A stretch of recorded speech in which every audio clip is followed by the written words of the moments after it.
Hello, everybody, and welcome to our very fun game show, Hot Takes. That's right. First episode. This is a season 1, episode 1 moment, the series premiere, and I could not be any more excited to be here with you all, especially being joined by my lovely and wonderful genmates of Vlosophy, Charis Axaeon and Tia. I am Axaeon, a philosopher VTuber from beyond the stars. Tia and Charis, would you all like to introduce yourselves? Are we co-hosting? Or are we like guests? Sorry. Hello, I'm Charis Axaeon. I'm Charis Axaeon, the first and last philosopher VTuber, the last librarian of Alexandria. And I'm either one of those things. I'm either a co-host or a guest of honor, or I'm a player. I don't really know what the terminology is. And in this show, we are all both guests and hosts, I would say. Ghosts. So we're taking turns. So yes, Tia, sorry. Sounds pretty equitable. I guess I can be on board with that.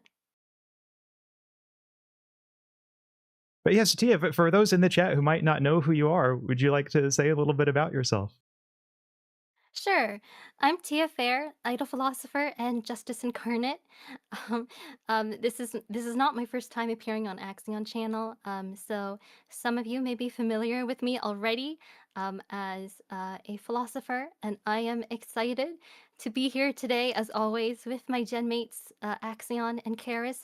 But also a little nervous because I've heard that the premise of this game show involves potentially needing to argue for things that you don't actually believe in, and that's never really been my specialty. I think people who know me would say that, if anything, I'm more the type to be kind of like honest and sincere to a fault. So I'm not really sure if this suits my nature. But at the same time, I've never really been one to back down from a worthy challenge either. So I'll try it out and see how it goes.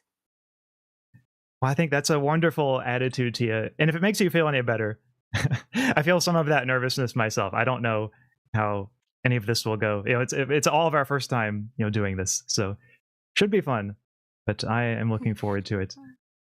But this was your idea, Axe. So if something happens to you, will you have anyone but yourself to blame? That is a good question. I suppose I will not. I will have to wallow in my self-induced misery. Maybe I can make a stream. But I'm sure you'll do great. I was gonna say, I can't relate. I love showing up unprepared. This is gonna be so easy. I love not knowing what I'm doing until I have to do it. I excel, and so this game show is gonna be a cakewalk. Here you have it, chat. The duality of humanity here in this very stream. And it fits too, because one of you is on one side and then the other on the other side. We just have a natural, nice little spectrum represented here. So, chat, you might be wondering. Oh, sorry, what was that, Tia? Sorry. Yeah. Sorry, this is just a tangent. Like, have you guys ever seen that meme that's like, when all the lazy students are put into a group project together? Like, I always picture like Charis being like one of the faces in the picture. No, I would never be put with other lazy students because I'm really good at getting the hardworking ones on my side first. But what if the teacher assigns the groups? Oh, well, they know it's wasted potential. I was not expecting the Charis bashing to start this early in the stream, but hey, we need the underdog story now, so then when I inevitably triumph, it doesn't feel like the villain wins. Okay, that's how we have to set it up this way. Oh, that is so true. All setting up the narrative arc. So, chat, I realize you're probably wondering, how does this game show work exactly? Which is a very fair question.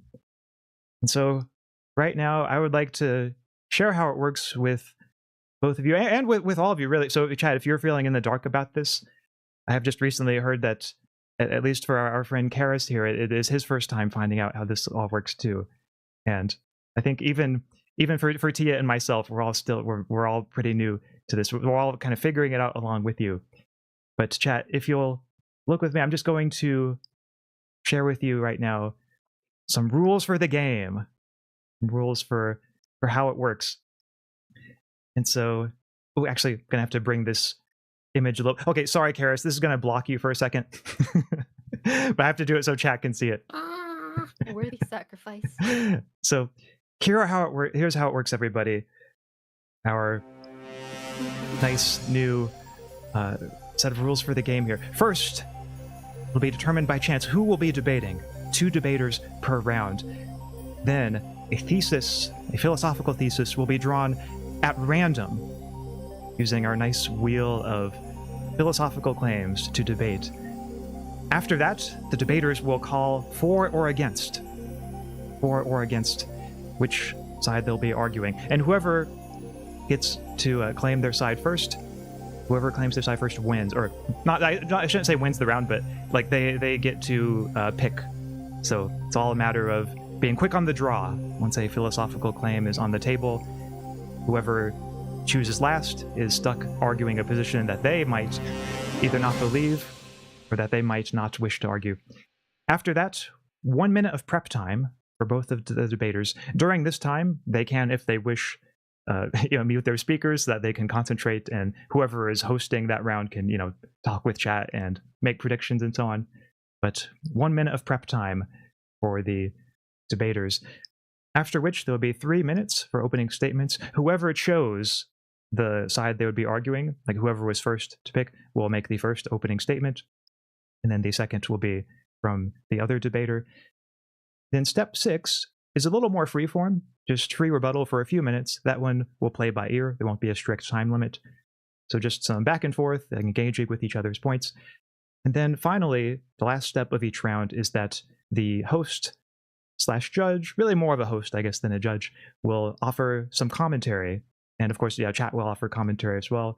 And the debaters can also offer their thoughts on how the debate went. No official scoring, no official ranking. It's all just a matter of offering commentary and seeing if we can have some fun while also practicing debate skills. There'll be 3 rounds total, and then after that there is something else called the honors, which I'll be introducing to you in a moment. But before we do that, Charis and Tia, any questions about these rules? Here, I'll make the rules block myself while you're all asking the questions, so that way chat can see you. No, I absorbed it by it being in front of me. Nice. That's how I retain information now, so we're good. Well, in that event, Charis, you're also going to like this. Here's another thing that's going to block you for a second. The list of topics for tonight's session. Fantastic. So actually, I'm going to make it a little larger so it blocks me as well. So right now, Tia, you're the only one who is visible. Wait, actually, I do have one question about the opening statements, actually. 3 minutes each for an opening statement. I feel like intuitively, that makes sense. But then I'm thinking about it. I don't know if I can fill 3 minutes. Actually, I take that back. Yeah, okay, 3 minutes is fine. I can definitely talk. Chat is blazing on their keyboards right now. So. We're good. Yeah, well, Yes. I mean, despite Charis retracting that, I'm not sure if there needs to be such a strictly timed format here. Like, I'm thinking that due to the nature of the stream, it's okay if it's just kind of like casual and unformatted, and like rather than there having be like a structure, and like we it can just kind of be more improvised, if that makes any sense. Yeah, so my view on that is I think that it's perfectly fine. This is something I should have clarified earlier. It is perfectly fine if a given speaker does not want to use the whole 3 minutes. Like, there's no requirement that, like, if you run out of things to say, we're just going to sit there awkwardly and let the timer run out. I would not do that to either of you. But I do think that in terms of just having a rough maximum for the initial statements can be of some value, just in terms of getting to practice making an opening statement concisely, as that is a part of just kind of general debate. But really, it's not a strict limit in the sense that you have to use the whole thing. It's more of just, hey, like, this is just like for the initial statements, and then the more freeform part will kind of come later, if that makes sense, like during the rebuttal period. So you're saying this is actually a clause intended for Charis so that he doesn't accidentally take up 3 hours making one opening statement? Well, that is one way of putting it, or perhaps myself. Maybe it That could includes be both of me, us. no. I realized I was muted for a second. I was screaming in disbelief.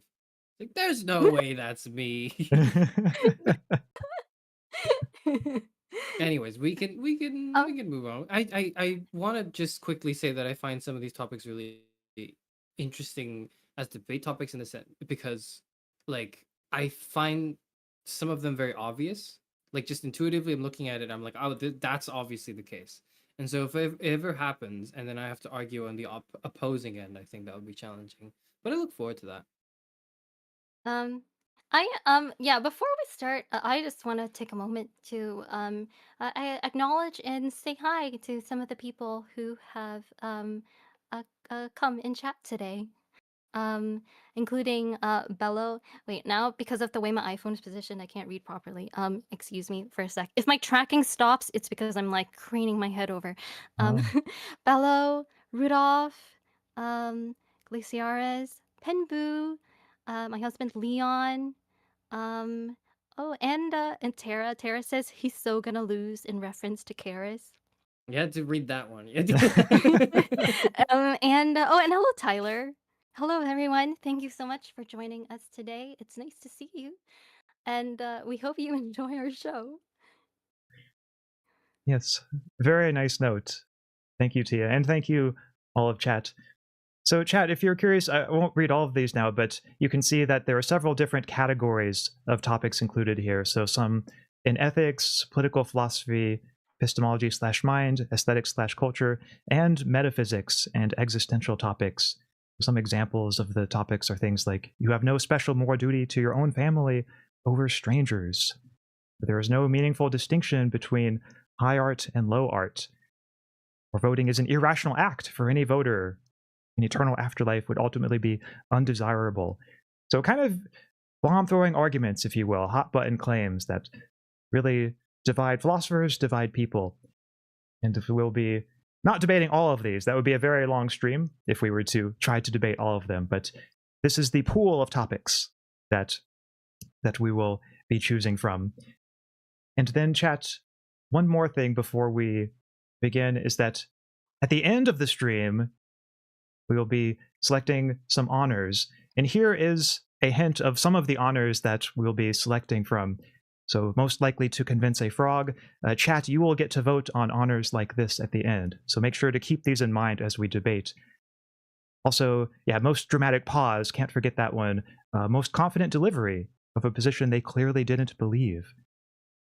I regret saying that out loud face. And possibly more. So there are a few different honors like this that we will have a nice little special award ceremony at the end of the stream for everyone. So yes, I would be remiss not to mention that that is coming up as well. Oh, in chat, These if are you're the bonus stars in Mario Party. Yeah, it is. It's exactly like that. Just the translation for everyone out there who's watched our second stream. These are the bonus stars. Meaning I'm going to be cheated out of all of them. That's what's going to happen. Such is life. Maybe. You were pretty good at Mario Party, though, I feel like. I was, hey, and then Leon, I wasn't. Leon just said the exact same thing in chat at the exact same moment. You guys are so on the same wavelength. Well said, well said. Wow. It's these magical little moments that just make it such a special experience, when it turns out that Leon and Charis are the same person. Warms my heart. Please don't say the thing. All right. Let's Leon says spin no, the we are wheel? not. How do we begin? Well, so first, chat, for anybody who comes in late or might have missed that, I'm going to pin right now a comment that has all the information that we've just gone over, the show's rules, the list of possible topics, and the honors. part of the reason for including that there is that once we spin the wheel, there were too many topics and the topics were too long to all fit on the wheel. So like there are just truncated versions of them. So just so that there's no confusion later, if people are curious like what a given category on the wheel means, you can just consult the list of topics, and that is just a resource that is on hand for anybody who might need it. So yes, our first order of business is round 1, and we need to decide who is going to be debating and who will be hosting round 1. Wait. Is there any chance we could do just a no stakes test run first, just so we know what to expect? Okay, a no stakes test run. Like Give me you, like, a claim that would work well for the test run. does a toilet paper roll have 1 hole or 2 holes? Ooh. Okay, perfect. So let's say like we'll just pretend that let's say I'm the host, and then you Okay. Tia and Charis will be the debaters. There will be 1 minute for reflection time, and I have a timer that I can keep track of there. I don't know if we actually need to go the full minute just for the test round, but then after the minute, Surely we determine Wait, is this sides really first how it before goes? Like, don't we reflection, right? spin the wheel and then like? well, yeah, we would spin the wheel, but I mean, Okay. oh, you mean you want me to like spin the wheel right now, and then we'll just pretend it's the toilet paper topic? I mean, I kind of want to see how it works. Oh, Yeah. okay, yeah, all right. Well, in that case, let's. So, actually, in that case, I can actually show you the full process then. So, chat, here's the first wheel that we have, which is to select the debaters. You can see the 3 pairings of us are included right here. Let's give it just a nice little spin, and we'll see what it turns on. What's it going to be, chat? Is it going to be? It looks like me, Axaeon, and Charis. Okay, so those are our 2 for this test round. Tia, you will be the judge. So now let us go to our main wheel, our wheel of names right here. So you can see it there right behind Charis. You can see some of the topics. Chat, time for us to give it a spin. See, wow, look at how fast it spins. We don't need to. Oh well, okay. I was gonna say we don't need to spin it for real. Like I thought you were the one who wanted to give it a spin. And I just wanted to see what the wheel looked like. Okay. Oh, and wouldn't you know it, chat? The topic is: does a toilet paper roll have 2 holes or 1 hole? Just what we were thinking it might be. Okay. Oh. So, Charis, now you and I will get a minute to reflect. Okay, but like, wait. Isn't an intermediate step to claim which side you want to argue for? Where does that come in? Yeah, that comes in right now. Actually, I just forgot. Ax, this was your show. I like to think it's our show. Yours, mine, The show chats, stinks. everyone. We're all on this The together. ratings are going down right now as we speak. So yes, in that case, Charis, you want, or I mean, I've never really thought about this question. I just want to state for the record that this topic was directly inspired by the Hollow Stars Judge Magni stream from several years ago now. Oh. So I mean, I would be happy to debate in this if if anyone like wants to like volunteer me instead. Oh, like we pretend that the judge was like Charis or me, and then you can be one of the debaters. Yeah, did you guys see that stream? I don't think I did. Yes, you can pick. Since I have seen it, maybe I'll be the judge then. Wait, I've seen it too. So maybe the only person who hasn't seen it should be the judge. Okay. Okay. In that case, I will be the judge. So you all decide this demo right round now. is okay. Let's just all right. Let's. How do we claim sides? You just blurt it out. Okay. You're saying it's 2 holes. Yeah, so you have to argue that it holds 1 hole. Okay. Well, it does have 1 hole, so that'll be easy for me. Okay, so now chat, the next step is the debaters will have some time to... You're gonna play some music while we think? Yes, in fact I will. I have some thinking music prepped up. So Okay. So here we Can go. think out loud, or is that like intruding on the other person? Not thinking out loud, it's just like making notes to yourself. Okay. So chat, you can see the timer up at the top. The debaters are engaged in careful thought right now, very careful, deep reflection. You can hear how intense the music is as they rack their brains thinking of this question. And we don't have to go the full timer since it's just a test run. But wouldn't you look? Oh, no, wait. Okay, look, the timer is up. That is the end of the reflection time. So now the official debate will begin. Tia, since you were the one who chose, you can have the first opening statement. And is it random, or do we like the order of statements, or do we kind of just feel it out? I was thinking that like, whoever chooses which side they're arguing can have the first opening statement. Okay, I like that. That makes sense, because then the second person has the chance to respond. That's right. Yep. Maybe in their statement. Okay, cool. Yep. So 3 minutes or maximum of 3 minutes. Tia, your time begins now. So to anyone that thinks that a toilet paper roll has only one hole, such as Charis Axaeon, I would want to ask that person, so would you classify your mouth and your anus as one hole or as two holes? Because it's pretty clear to me that they basically entail two separate openings, and that the hole refers to the opening and not the tunnel connecting different holes. This is further affirmed by the official definition of a hole according to Merriam-Webster, which I have right in front of me, which What the which hell? I didn't defines do a that. hole- What? which defines a hole as in specifically as an opening through something. Um that thus concludes my opening statement. A beautiful opening statement. wait, Thank you, Tia. So the toilet roll is two holes. Is it two holes in a tunnel? Can I ask that? Sorry, are we in the asking round? Hold on. Well, are we in the okay? You get a chance now to make an opening statement. Intro, right? Yep. Okay, yeah. Here's my opening statement.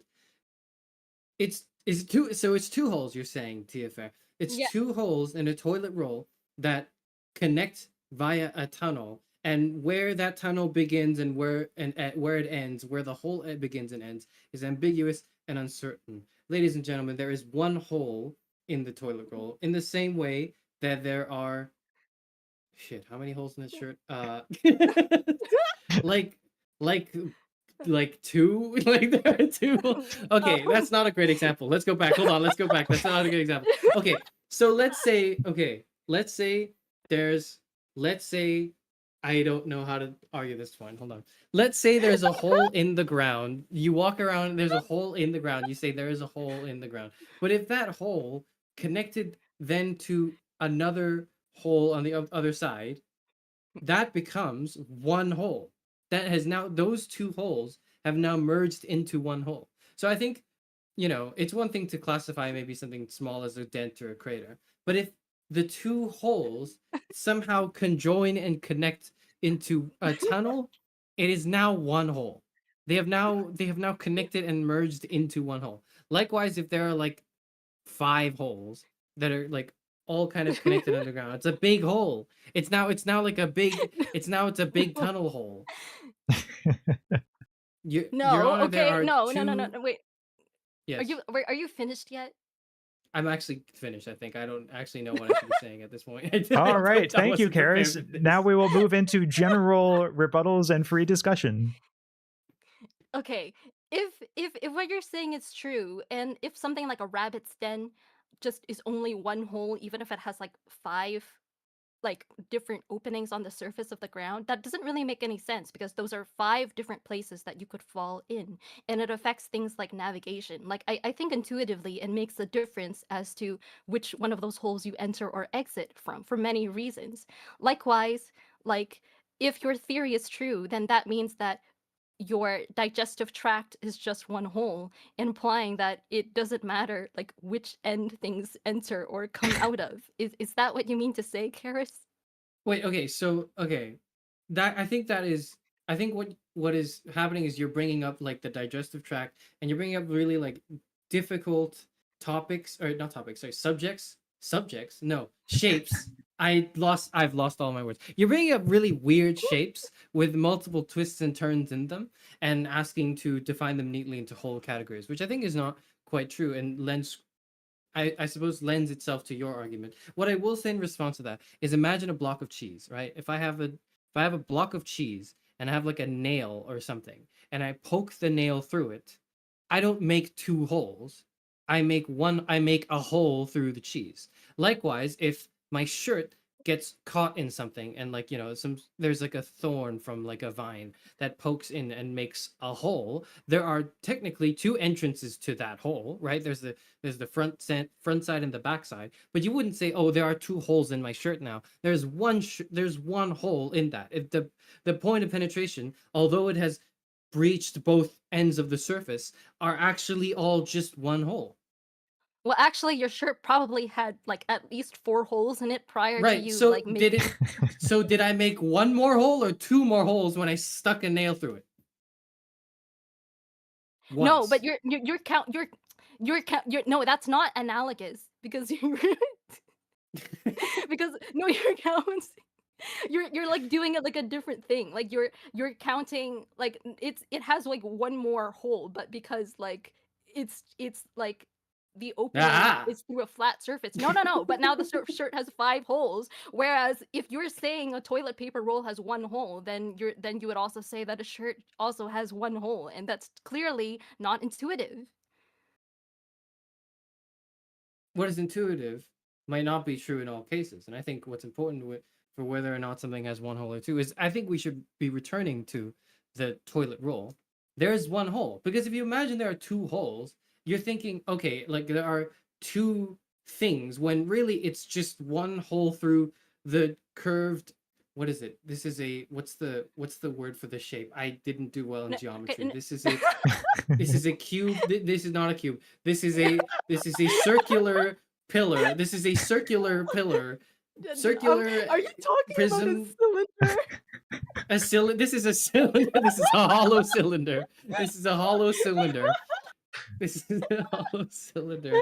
And there is one way you stick your finger through. You don't like. It's not like there are two entrances for your finger, because your finger just goes through it.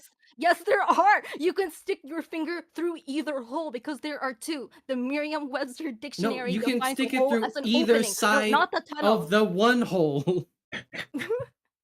You're sticking it through either side of the one hole, in the same way that when I have a piece of paper and I stab it with a pencil through that, I'm not making two holes with one stab. I'm making one hole with one stab. That's one hole. It can be the front side of the paper or the back side of the paper, but that's one hole. But that's because a paper is not a cylinder, okay? It's literally a flat surface. So when you make a hole, there's no internal open space. But there's no such thing as a flat surface, because like everything like that's 2D is 3D in this world. Like a piece of paper has thickness. It's really, really, really, really thin, but it does have a thickness to it. Like if you just at what point it's the grains, it's how many grains of sand for a pile, right? It's the Sorites paradox. How thick does the object need to be for it to be two holes now instead of one hole? And that's my proposed question to you. I think the definition that we use should just be the one that is intuitive and basically serves our daily life, and I think that is that is defining a hole as an opening, because otherwise you'd be saying like it doesn't matter. Like, I mean, yeah, like sure, like everything is technically 3D, but like there's clearly degrees here. There are like a human body, for instance, and a piece of paper are entirely different categories of thickness, where I think it is it's just wrong to try to put them in the same category. Like otherwise you're saying that it doesn't matter whether someone sticks their finger in your mouth or in some other opening in your body. Okay, I'm going to offer my concluding statement now. My concluding statement is, let's say I'm wiping my ass and I'm reaching for the toilet roll and I need to wipe my ass with it. And oh god, I'm out. Okay, I gotta go reach my hand into the cabinet, whatever, grab a new roll. I have to slip it in through that like the roll holder, right? The handle. I don't ask myself, which hole should I slip it through? I slip it through the hole. There is one hole in there, and I slip it in through that hole, so then I can yank the toilet paper out and wipe my ass. And that is how I handle the toilet No, paper. no, wait. You all you're doing by saying that is confessing that you're the kind of guy that puts the paper roll on like with the long side pointing like backwards. Like it clearly No, does that's matter. psychotic. No, No. You're supposed to make sure that the loose side is on the front so that it's easy to grab off. Okay, I've said everything I've needed to say, I think. I would just like to remind everyone this was supposed to be like a toy example, just to show how the format works. If we are at each other's throats this much over we got a the little holes in toilet sorry. paper, I shudder to imagine what's coming up when we debate the actual topics. We're not even in the actual debate yet. Let's go on to the actual debate, guys. Okay, so what happens now? We're done. We've both kind of concluded. What happens now, X? Oh, yeah. Well, then I would, give commentary and maybe like read chat for a bit. Like whoever's host would, offer their thoughts on the arguments that have been given, and then and if any of the debaters want to add like their own commentary, like, oh, gee, like yeah, that was a tough one for me because like I didn't believe that view, but like here's the good points I thought the other side made, and like here's another point I could have made. They can offer that kind of commentary too. So really, it's just for everyone to offer their kind of general commentary on how the session went. Mm-hmm. And once that wraps up, then we just kind of move on to the next round. I found that I convinced myself halfway through my argument. Like initially, I was actually entirely on Tia's side. I was like, wait a minute. Oh wait, I'm cooking, guys. Now I think there's only one hole. I actually was thinking there's two holes because there's like two openings. But now hold on, wait. There's actually one. And there's two openings, but there's one hole. Like I actually think I earnestly believe that. Do you believe your stance, Tia? And have you been moved at all by my arguments? No, it says right here in front of me on the Merriam-Webster dictionary, hole. Yes. Synonyms of hole. 1A, an opening through something. Perforation. The coat has a hole in it. A bullet hole. How many holes does a bullet leave? Wait, what? Wait, what was that? Well, but how many holes does a bullet leave? What? Like you shoot a bullet. Wait, it depends. Through Well, something. like, okay, like one. Like I mean, yes, for more holes, it goes through. bullets, but you right? can. It can be one hole from one side and another hole from the other side. Okay, wait. I thought we said we were moving on. Yeah, sorry, moving on. I'm sorry, we're moving on. Apparently, there are strong feelings about this topic. Show. I'm sorry, I forget that we have a game show to run. Let's go on to the game show. I'm sorry. The ratings are definitely tanking now. It's over. It's over. I'm thinking, you know what? Maybe there's need for like a whole stream on this someday. Is what it sounds like. This when feelings are this strong, maybe it just needs a whole stream of its own. A whole stream. Oh, I didn't even notice that. Sorry, let's move on. Well, on that note, I think that that is as good a note as any to move on to round one. So, chat, now for real this time, we're going to select the debaters for our first round. So I'm going to spin the wheel. Look at it go. All those colors going by so fast. Let's see, who is it going to be? Is it going to be Charis and me, Axaeon and Charis? Yes. Ooh. So that will be the first two debaters. Tia, you will be the host / judge. Thank God. So now with that in mind, we need to select the topic. Next, you can see, chat here, our wheel of names, or Yes, wheel of topics. So I keep calling it wheel of names, but really it's the wheel of topics. The other one was the wheel of names, right? Oh, right. Yes. We've got 2 wheels. Mm-hmm. We have 2 wheels, right? Okay. We do indeed. So let us spin the wheel. Around the topics go. And it looks like it's going to be... This production value is very high. The aesthetic value of a piece of art is wholly independent of... So I can't read the entire topic here because it's truncated in the wheel of names. But we let have me just it on go... a separate list. Yeah, the aesthetic value of a piece of art is wholly independent of how good or bad a person the artist is. What? Okay. I actually kind of wanted to argue for this. I might have had something interesting to say, being an artist myself. But I guess you guys go ahead and take the floor. So, first, who's arguing for which side? Hurry and claim your side. I don't know if I want to claim. Let me think. Because if you claim, you have to go first, and the other person gets a little bit more time to respond to you. That's right. So there is a strategic advantage to not claiming a side. However, you might have to argue for... Decisions. Are you letting me decide, actually?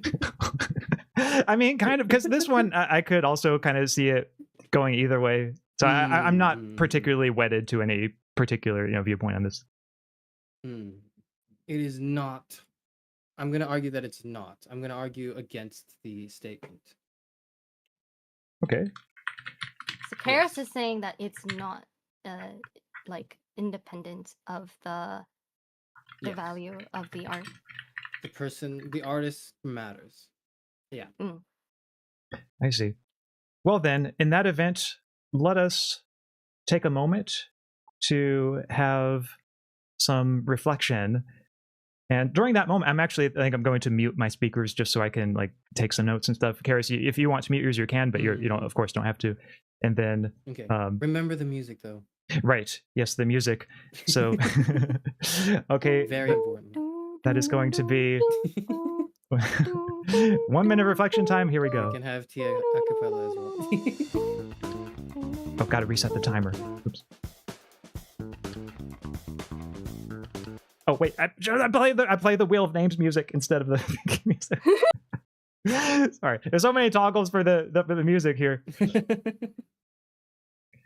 And also after I use the timer each time, it resets automatically, and so I have to go back to the OBS menu and reset. Okay, there we go. Axe's Stream Deck working overtime today.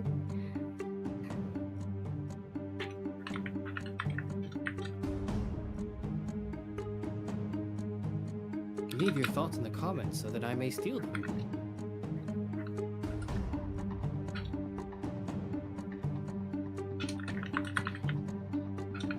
You guys should only leave bullshit arguments on Charis' side, so that's all he has to work from. What? Who said that? Who said that?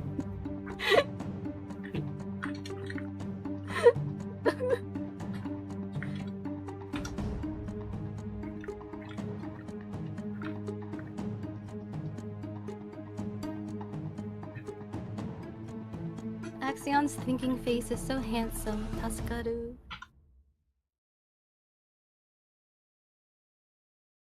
No, he probably has his stuff in too, though. I can't blame him. All right, I guess that is the time. Suppose time is up. Okay. I'd almost forgotten to look up at my screen, but yeah, it looks like the timer has run out. I know it feels like no time has passed at all, but I suppose that's the nature of these things. So, Charis, you will get to make the opening statement. You'll have a maximum of 3 minutes.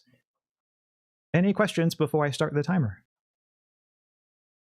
No, I think I'm good. All right. Well, then, Charis, your 3 minutes begin now. Actually, Okay. wait, hold on. Sorry. Ladies, Every time I this is use sabotage. okay, yeah. there's like a series of OBS menus that I have to go in like every time like I use the timer again. Okay, but now it's reset. Now it should be going. So I apologize for that. Okay. Okay, now can I go now? 3, 2, 1, and go. Okay, ladies and gentlemen, I must pose to you yet another question. Okay, I must ask you and invite you to think and compare two things in your head. Right? Imagine the beauty of a landscape. A gorgeous river running through a tall mountain, the clouds in the sky, just enough to create a parallel sense between it and the sun. It's just this beautiful, majestic, gorgeous view. And I would like you to imagine the beauty of that. Isn't it wonderful? Now imagine a painting perhaps of the same landscape, but though perhaps a painting of a different one altogether. Now, art has many forms, and art takes shape in anything. But I think the key difference between the painting and the view is that somebody made the painting. Ladies and gentlemen, when we think about art, what's most important, I believe, is the interpretation of us, the person experiencing the art. Of course, it is a deeply personal and subjective experience. Yet, the second most important thing is in recognizing that there is a someone behind it, that there was intent, that it was created by a somebody. You can be religious and believe that the landscape and whatnot was created by a deity and the god or gods, whatever. You can absolutely think those things too. However, when you do so, the creations, allow me to quote Kierkegaard in this on art. Okay. Of course. The reason that I really cannot say I positively enjoy nature is that I do not quite realize what it is that I enjoy. A work of art, on the other hand, I can grasp. I can, if I may put it this way, find that Archimedean point, and as soon as I have found it, everything is readily clear for me. Then I'm able to pursue this one main idea and see how all the details serve to illuminate it. I see the author's whole individuality as if it were the sea in which every single detail is reflected. The author's spirit is kindred to me. The works of the deity, on the other hand, are too great for me. I always get lost in the details. Ladies and gentlemen, that is why the author is not wholly independent from the art. Okay, and Axaeon, your opening statement, Okay. I guess. So thank you, Charis. Yes, beautiful opening statement. I'm going to Thank you. actually, before the timer starts, I'm going to go ahead and reset it in OBS so that it doesn't do that annoying thing again. Okay, so should be reset now. I will have 3 minutes. I guess I'm granting the time. Axaeon / myself, your 3 minutes will begin now. So I'd like you to imagine, chat, coming across a beautiful painting, and suppose that you don't know who the artist is, but nevertheless the painting strikes you as beautiful. It might be a landscape, it might be of a person, it could be of anything at all. Doesn't it seem to you that you could judge that painting to be beautiful even without knowing anything about the painter? You might know that it was created by a person. Or perhaps you don't. Perhaps it might even have been created by AI. I suppose that's a whole separate debate. But suppose you know that it was created by a person, but you don't know whom. Nevertheless, it seems that you can still judge the beauty there purely on its own merits. And I think that that suggests something about the way that beauty works, is that there is a certain independence from the author, is that we can judge purely by the formal features of the artwork. We might say, yes, this is beautiful symmetry, or yes, this captures something crucial to the human condition. And it might not matter whether the artist even was aware of that, or whether the artist even agreed with it. Just the fact that they made this painting, or this poem, or this book, or whatever art object it is. And I think that even when we look at actual examples, we see further support for this. For example, when we look at art by the painter Caravaggio, no doubt a master painter, a master of chiaroscuro especially, well, he committed a murder during a brawl and led a violent life. I don't think I've ever heard... Wait, he did? Wait, sorry, I'm actually a huge fan of Caravaggio, and I still never knew that. What the heck? I'm looking this up According to right this now. quick summary I just looked up online, yes. So yes, Caravaggio led a violent life. Nobody, I think, in history has ever looked at one of his paintings and said, oh yes, like this is a beautiful painting of his, but it's slightly less beautiful because, like, it turns out he was a violent guy. That just doesn't seem to be the way any of us think, certainly not the way I think. Similarly with Picasso, a pioneer of Cubism, a painter who really needs no introduction. Well, he at least was reported, documented as having treated the women in his life with cruelty and misogyny. Again, it's very unfortunate that he did that, but nevertheless, when we look at his art, it doesn't seem as if it would be right for us to say, like, oh yes, like this art is beautiful, but like it takes a hit from the fact that he himself was not a good person. It just seems like somebody who reasons that way would be reasoning deficiently when it comes to art, when it comes to their aesthetic appreciation.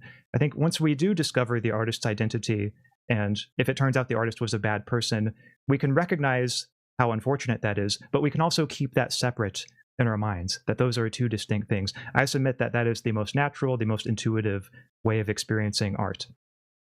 So that is my opening statement. Wow. So two pretty long and detailed opening statements. Now, Charis, do you have anything to say in response to that? Okay, is this sort of free flow, or like we've got, or is there like a timer? This part's pretty free flow. Yep. Okay, Yeah, okay. that's what I Allow thought. me first to respond to yourself as well as my own statement, because I realized that I spent a good amount of time in my opening talking about like how the author, or yeah, the author, the artist, the creator matters, but I didn't quite kind of dip into the morality of things. It's helpful for you to then, so I would like to thank you for bringing our focus back to the morality of it all, right? What if the person who made that art, say, bad person, somebody who committed a crime or was very violent, or et cetera, et cetera? I think the and this is, I think the wording of the statement is very precise, but I'm interpreting it maybe perhaps not quite the way you're interpreting this. But I want to hold the claim that the aesthetic value of a piece of art is not wholly independent, so it is dependent on maybe not how on how good or bad a person the artist is in relation to the thing that they are portraying. When someone creates a piece of art, they are portraying something. People like to, there's this gotcha moment online that circulates a lot, where they post like a landscape painting and they go, isn't this a nice piece of art? Well, Hitler made it, and it's a very like, aha, you're a terrible person. I don't see it that way. I'm not trying to say or argue that like if a bad person made art, it would never be good, because what I do, but I do think it bears relevance in the sense that if somebody wrote a poem on the on maybe, I don't know, violent oppression and how awful it is in the world, and it turns out that they were like a violent oppressor, then you would see the value of the art be turned on its head, perhaps in a certain sense of the word, because of how informed you are by that person's like morality. In which case, I think it is not just the how good or bad a person is, although that is a part of it. I actually think it's the person themselves, the artists themselves, and their experiences inform us of how we can read into and interpret the art that is in front of us, and allow us to think about it. And I think that's one of the things that's beautiful about art. In any case, bad people can make good art, but it is certainly not irrelevant that they are bad. Mm-hmm. I see. So thank you for that, Charis. I want to make sure that I'm getting your view right, because I do think it's an interestingly nuanced view. So it sounds like, yeah, you're willing to concede that in the case of like, oh yeah, Hitler made this, like therefore like you're a bad person if you think it's beautiful, like that. Yeah, like that would be, of course, going too far. But maybe there's a more limited way in which the moral status of the author matters to the art. In that, like, if the art is directly about like some particular thing or some particular way in which the person was bad, then maybe that allows the art itself to be affected. It allows the beauty of the art to be reduced by what the person did, if there's some direct thematic connection. I just want to make clear, is that the view? Mm. Mm-hmm. Okay. Yeah. So one thing I like about this view is that it is, again, I think a little bit more nuanced and more reflective than most of what gets passed around when people talk about the moral status of the artist affecting the art. Nevertheless, here's one challenge that I can see, and there are some examples that I think go along with that pretty well, which maybe during the commentary period I can talk about. But since I'm arguing the other side here, I won't I won't go into those too much. But we'll instead raise a challenge to it, which is that if we take the example of, like, yeah, coming across a poem and we think, okay, that's a beautiful poem. Maybe the poem is about family life, let's say, and it just depicts a very nice idyllic depiction of what it's like to be in a family, to grow up, and so on. And we might think to ourselves, like, hey, that's a beautiful poem. It uses meter very well. It has just wonderful word choice and rhythm and so on. But then later we find out that the author of the poem was a domestic abuser. Well, it seems to me we have broadly two ways we can respond to that information. We might think, oh, I thought the poem was beautiful at first before I knew the author, but now that I know the author's identity, I see that I was mistaken earlier to think the poem was beautiful, or at least I was mistaken to think it was as beautiful as it was. And in fact, the poem was less beautiful, I just didn't know it. Or we could react by saying, oh, the poem is beautiful. It's unfortunate that the poet was such a bad person, and it's unfortunate that it turns out they did not live up to the beauty of their poem. But nevertheless, I was not mistaken earlier when I judged it a beautiful poem. It seems to me that if we take the view you've described, the first reaction would be the rational one, the way that we should react. But doesn't it just seem that the second reaction makes more sense, of just finding it unfortunate that the artists themselves couldn't live up, or didn't live up to the beauty of their art, but nevertheless thinking, like, I wasn't mistaken earlier in judging the poem or the painting to be as beautiful as it was. I'd be curious to know what you think about that kind of example. I actually think I disagree with both of those views. Oh. And to raise an example, unfortunately, and I say unfortunately because, well, I would like to raise the example of a video game, Class of '09. When it was created, at least the first game and the subsequent sequel to it, I really enjoyed it. I thought it was an amazing game, and it's essentially it's this light novel-esque Western, like, visual novel. Sorry, not light novel, visual novel esque game, where it's set in 2009 American high school, in some high school. And what was really interesting was I found it to be an extraordinary piece of misandrist media, if that makes sense. All the men there are evil and terrible. They're all either extremely horribly violent, they're incredibly stupid, ignorant, or they're pedophiles. Like, it's just like nobody is a good person who is a guy there in that game. And I played through it. I enjoyed it. I thought it was really good. I played the sequel. I enjoyed it. I thought it was really good. I played the third game, and I have no idea why, but it took a complete 180 and surprised me by how awful it was. And I wanted to understand how come. Like, surely these three games could not have been made by the same person, right? Well, as far as we know, it was made by the same person.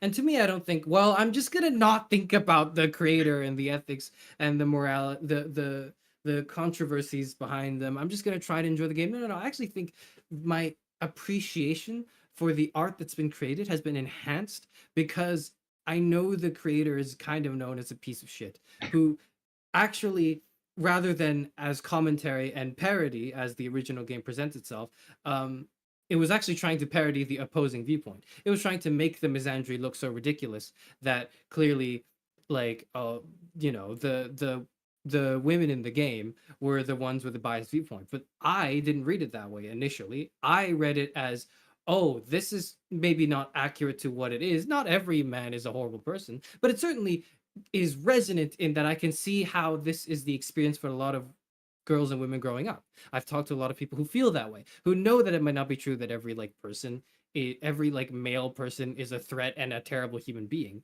but there's so many that's how it feels like. You have to play those odds, I guess.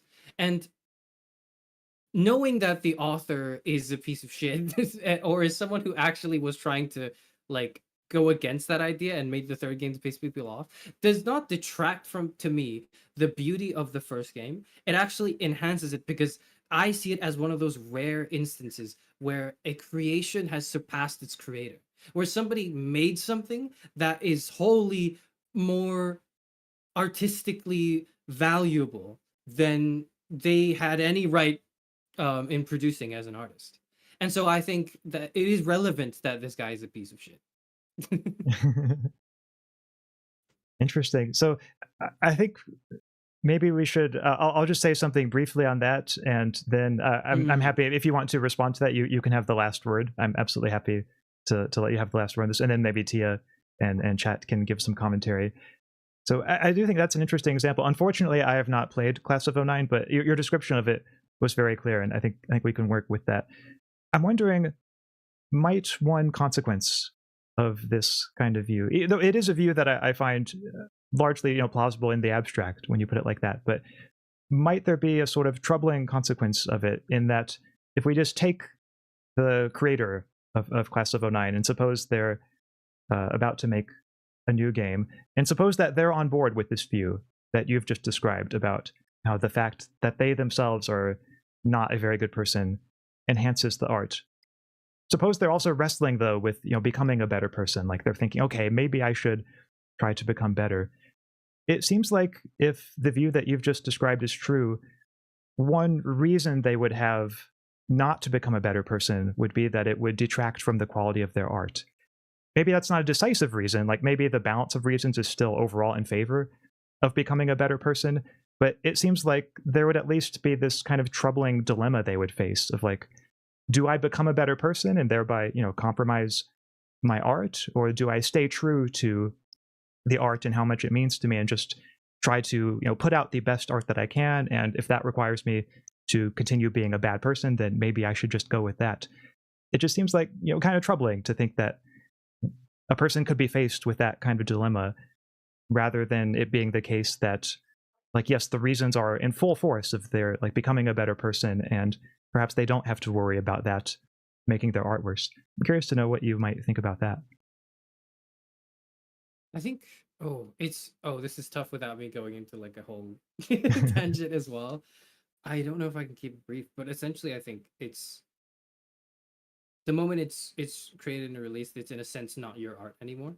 Like in a sort of in a copyright sense, in a financial sense, in the contemporary modern world where artists need to work to live so they do not starve. Like, yes, it's your art, but I think in the sort of grander human side of things, the moment it's created, it's now being read and interpreted and remixed and appreciated and influencing more art to come from that, and it's not yours anymore in the same way that everything that you consumed is also kind of your art a little bit.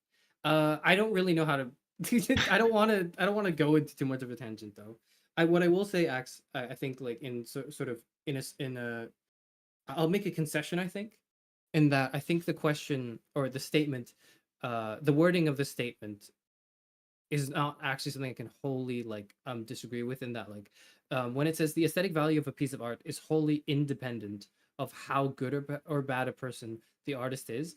I think the how in that sentence is a tricky one to navigate, because it sort of it positions us to imagine it on like a meter, like a some sort of like how good you are as a person, and perhaps that's less me and more the question, but like how moral you are and how evil you are on like a scale, and how and like it's a point system, I guess, in the interpretation of that art, which I've sort of avoided, but I certainly understand that is like intuitive to some people.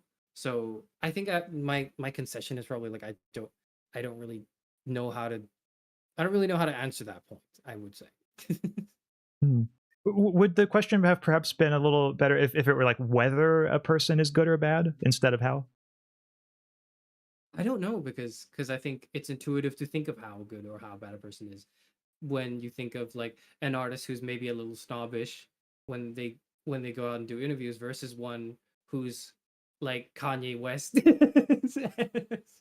it's like I feel like it does matter if it's like just someone who's a little snobbish. Then well, they can have their snob, right? They can have their autistic snob. But then if it's like Kanye West, it's a little bit more like eyebrow raising, and I can see where that view comes from too, which is why I make that concession, I guess.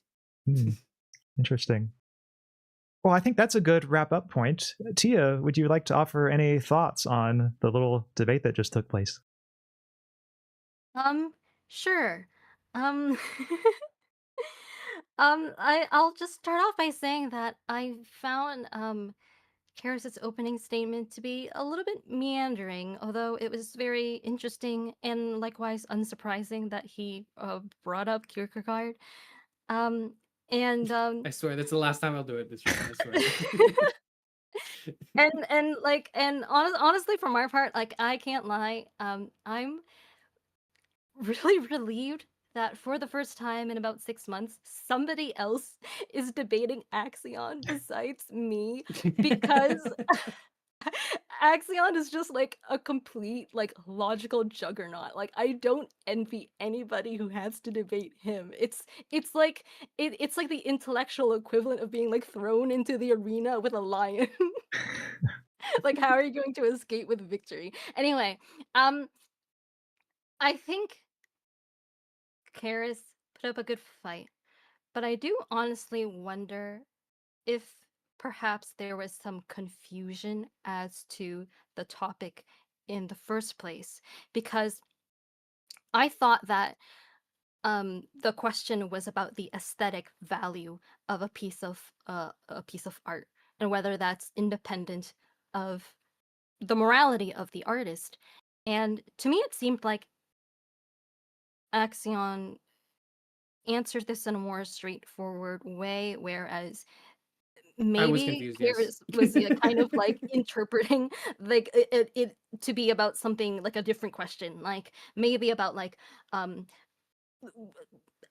maybe Karis's argument would have been more fitting if the question was something more like um does knowing the identity of the artist of a piece of work, you know, enhance your appreciation of that work? In which case, I would probably say that, like, yeah, it can, it certainly can, and it's not irrelevant in that sense, like Karis was arguing earlier.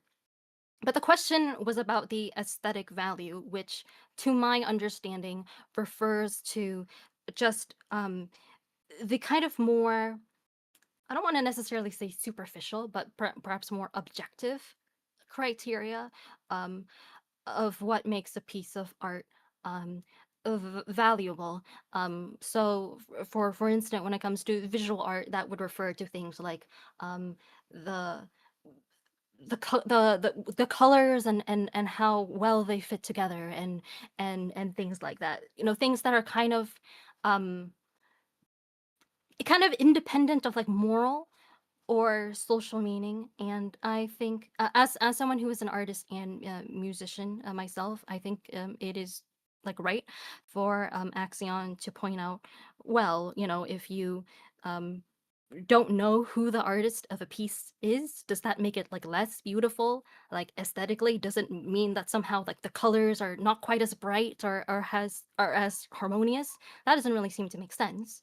um and I think it was also um I think it was also right for Axion to bring up the example of Caravaggio, who is one of the most masterful Baroque painters and is also apparently a murderer, which I did not know prior to this stream. Another good example, I think, is Beethoven, who is kind of like a proto-incel, had a lot of you know, resentment towards women and like misogynistic you know, beliefs, and still is, you know, one of the most celebrated composers in history. Another composer is Richard Wagner, who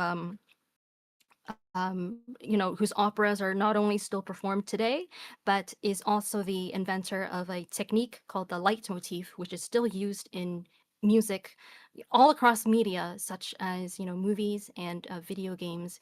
And um, and sadly, he was also anti-Semitic. He was a Nazi. And a fun fact, I believe he was once friends with Nietzsche, like yes, that Nietzsche, and Nietzsche like basically like broke off the friendship because he was like, hey, you're kind of like going hard on this Nazi stuff, and I'm not comfortable with this.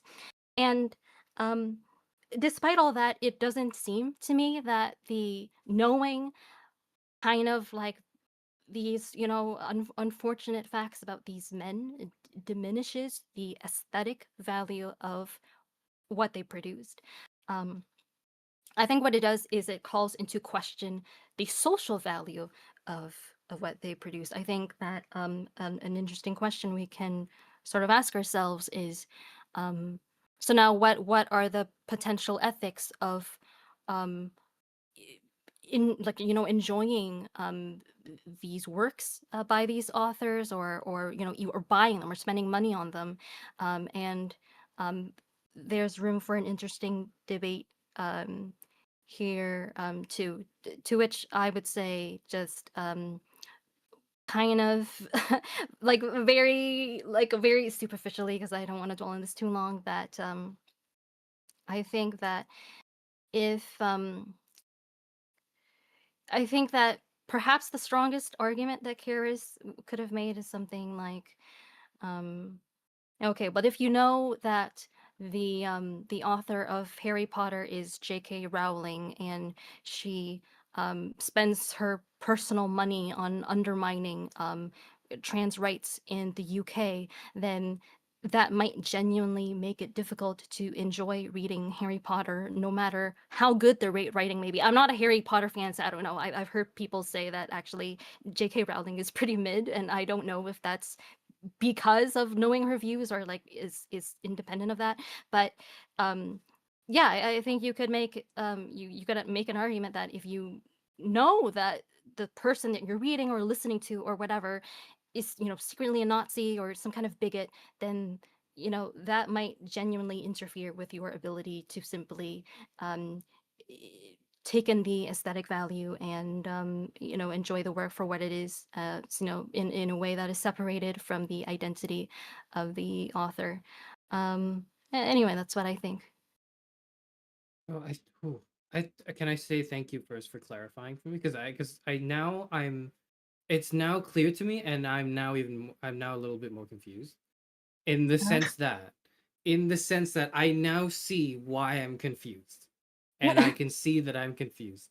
Okay, what I mean what I mean is, in the example you raised earlier, right? Like in the strongest point one could make, or I could make, in the stance Mhm. this to argue against the statement, wouldn't the response to that to the, for example, the J.K. Rowling example, just be, well, yeah, but it has no bearing on the aesthetic value, because until you knew that, you were just reading Harry Potter and you had no idea, and that the aesthetic value is the thing. It's almost like by definition the aesthetic value has nothing to do with the morality of the author. And so now I'm more Yeah. confused because I don't see this as a debate anymore. This statement seems like a statement, which I guess is why I took to interpret it a certain way, like earlier on in the debate, is because if we are to interpret it this way, in like what we define as this aesthetic value, that I think is a fairly like agreeable like a definition of what aesthetic value is, and thusly then the morality of the author, isn't it obviously independent? Like I don't Okay, but see you how you chose can to argue debate for against the it. sides, so Yeah, so I can concede the point. That's totally fine. Like I don't mind losing the round, but I think what I'm really interested in thinking about now is like, like, is there any way to argue for that side? Well, Because I don't see it. yeah, I mean, I think this is a good thing to be clear on. The way I look at it is that those who think that the moral status of the author is wholly independent of the aesthetic value of the art might appeal to a premise like, hey, like, doesn't it seem intuitive that, you know, the aesthetic value is just fully determined by, you know, formal features of the artwork itself?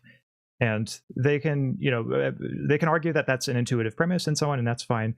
I think, yeah, if they sort of build that into the definition of aesthetic value, is that like, oh, it's the Mm. value that's like just purely in the features of the work itself, and like that's just what the very concept of aesthetic value is, then yeah, at that point it starts to seem to me that there's not really any room for debate in the first place. But as long as they don't do that, then I guess there would maybe be more potential for the other side to argue like, hey, aesthetic value can be affected, like the aesthetic value of the artwork itself can be affected by more than just, you know, the formal features of the artwork? And it seems to me like that would be like a live question.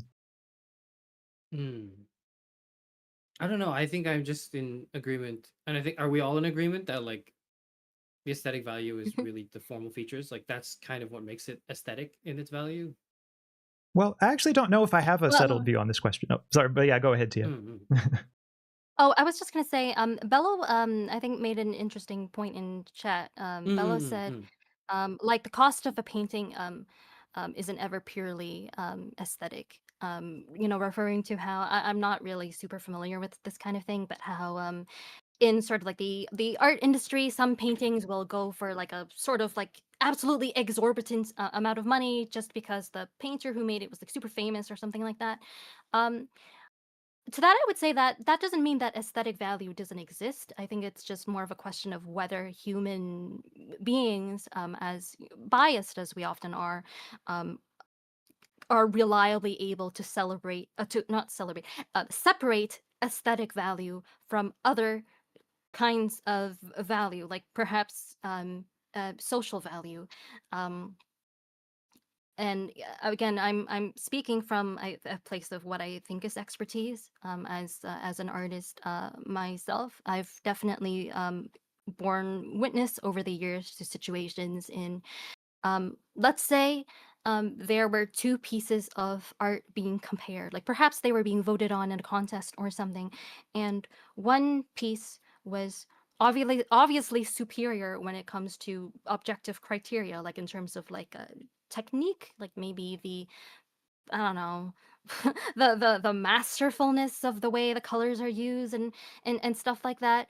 But the artist who made it is obscure, whereas whereas the other piece is not as technically polished, but the person who made it is very popular, or perhaps they're drawing a piece of like fan art, like the thing there, the subject of the drawing is very popular, and in many of those cases, it's the piece that has lower aesthetic value um, that will win just because people are not just using like objective criteria in order to make their decisions. So I think it really, the question does hinge a lot on our definition of what aesthetic value is, and um, my sort of I guess view when it comes to this may be influenced by my background as an artist.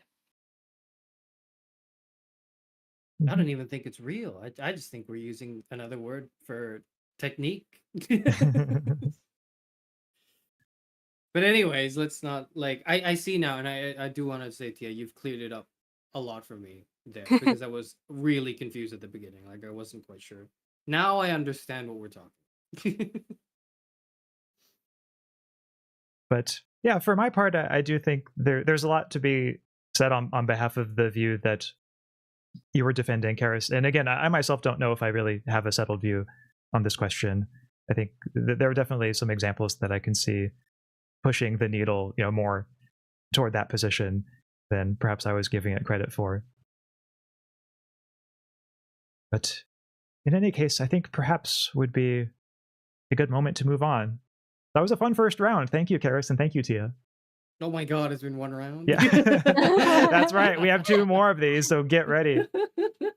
Oh my goodness. Okay. Before the stream, I was actually worried like each round might be finished in like 6 or like 7 or 8 minutes, and then like okay, it would just be like a really short stream. But Well, that wouldn't really be a problem because there Uh, are actually so many topics. So, we could always like mm. do just many rounds if that were the case. true, Bella true. says these are such good topics. That is true. Thank you again, Axe, for arranging for these. Um, I've also seen discussion in chat on like the death of the author, which I think is a yeah. really interesting point to bring up. But like, we do have to move on from this. We might come back to it if we get the AI question. If we get the I- AI I- question, I honestly, might I just read make it an and it's- executive decision and be like, no, we're choosing this. I'll just make a cursory statement and say that I think I empathize with the thought that like death of the author is heavily misunderstood in sort of today's sort of like social media Mm-hmm. landscape. I think that's a thought that I very much share, and I also see some follow-up comments regarding the discussion of the definition of aesthetic value. And we don't really have time to continue the discussion, but I think it's fair to say that we can disagree on what the definition of aesthetic value is, and uh, yeah, I don't know where I was going with that. Sorry. No worries. Well then, time for round 2, which means we go back to our friend, the Wheel of Names. This time we have only 2 options. Here we go, chat. Spinning the wheel. God. Wait, that means I'm going no matter what. And it looks like we have landed on Charis and Tia. So Charis, Get the heavy hitters out of you the way, were I doing see, double yep. duty. Yep. This one, getting them both out of the way. No, I actually feel so bad for the last debate because I feel like I could have done better if I had more time to really think about the question and would have had more interesting points to say. But whatever. Yeah. For my part, I thought you did fine. Yep. But let us chat. Let us spin Topics. the main wheel. So here we go. Oh, gotta prepare our special I hope it's the AI one. wheel of topics music. What? I hope all 3 of the topics are the same, are just the aesthetics and culture stuff. Well, we'll see. It looks like it's... Oh, okay. It's free will is an illusion. Oh God. Free That's will hard. is a myth. That's that's hard. I'm one of the contestants here is a philosopher of mind, and it's not me. It's not me. So we're good. You were talking yesterday on stream about how about you were doing that in school. I didn't. No, I didn't. I did a course on it, but it wasn't very helpful. Okay, well, I did 0 courses on it. It's of the advantage. Okay, I think you should pick. Which side. And I think it's probably obvious which side you would pick, right? I see. All I see is Axaeon like flipping his head back and forth. Oh, because the Wheel of Names mute. I know you all probably can't hear it, but it's really catchy. You'll just have to trust me on this one. Actually, let it play for a little bit longer. The Wheel of Music. The Wheel of Music. The Wheel of Topics music. Our lucky audience gets to though.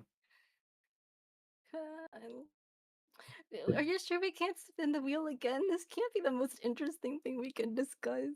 We can spin again if you'd like. Charis, would you? Everyone gets a reroll. I think everyone should get a reroll. Yeah. Yep.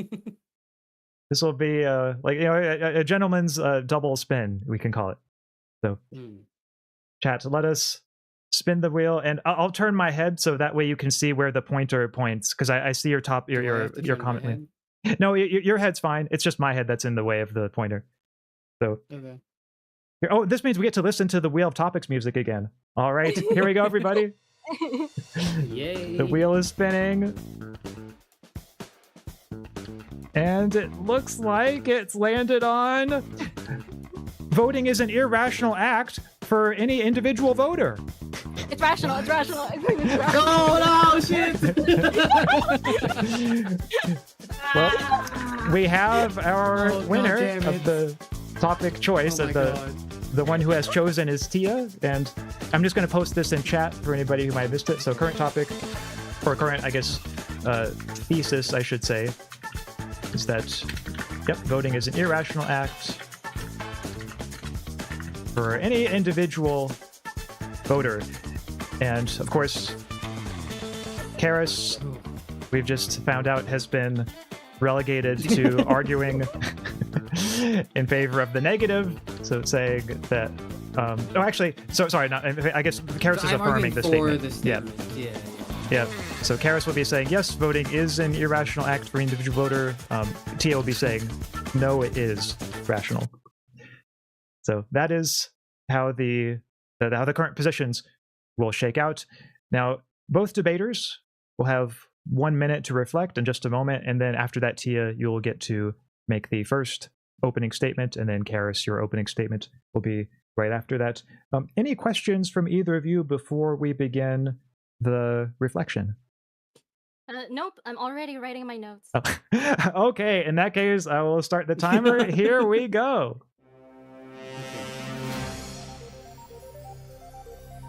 This is so exciting, chat. Actually, how about we both deafen, and Yeah. then you bring us back through text so you can talk to chat. Oh, and make okay. some comments. Don't- No, I'm well, okay. Well, I'm okay. Or you could just. Oh, yeah. Okay. If you mute your That way you speakers, can talk to I'll chat. note in Discord once it the chat once it clears. Or Okay.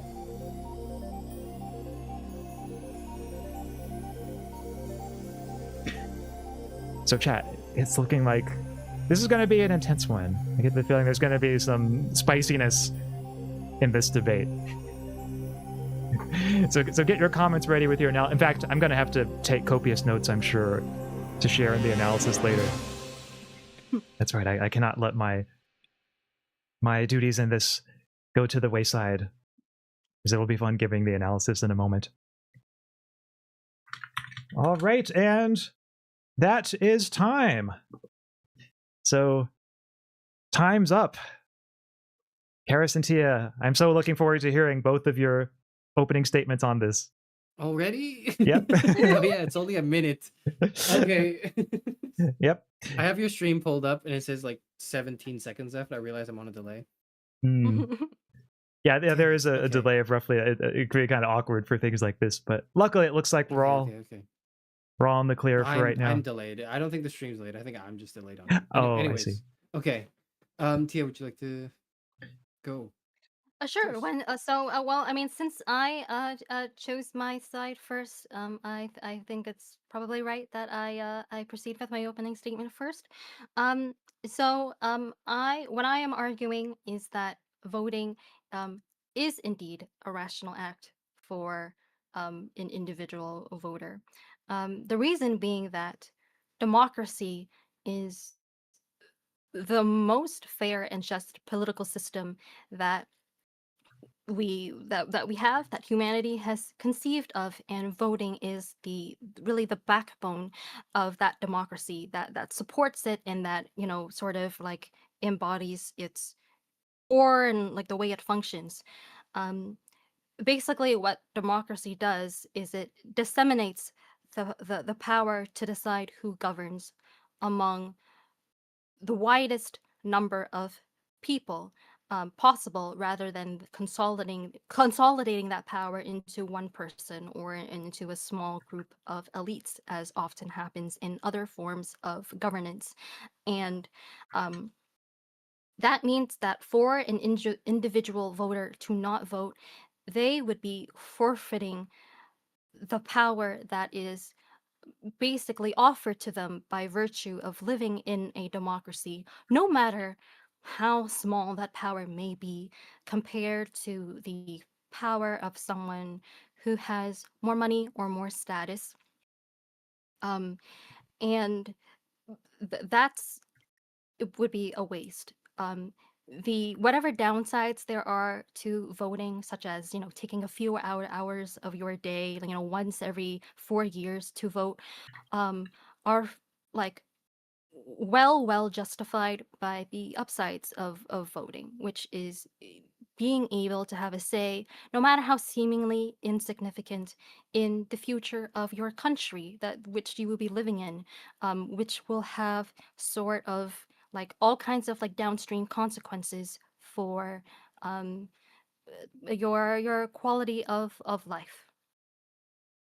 That's my opening statement. Okay. So thank you, Tia, for that very nice opening statement. Charis, it looks like you will be next. So just like Okay. Tia, you'll have 3 minutes. Your 3 minutes begin now. Okay. You know what? I'm gonna actually start off by agreeing with Tia. I think it is indeed the idea of democracy to disseminate the power to people, for people to govern themselves and others, and the way to do that is voting. Or so it seems, or so we've been told, or so we want so desperately to believe. But alas, as we've seen time and time again, democracy or otherwise, overtly or otherwise, we can see that the power of the people or the voting that happens, it's not free from corruption. It is not free from external influence. It is not free even when someone is democratically voted in for that person to upend the very things that allow them in power and try their best to stay there as long as possible, and perhaps even in recent events, in a certain particular context relevant to the audience, the percentage of the audience that comes to watch me announces that they're running for a third term.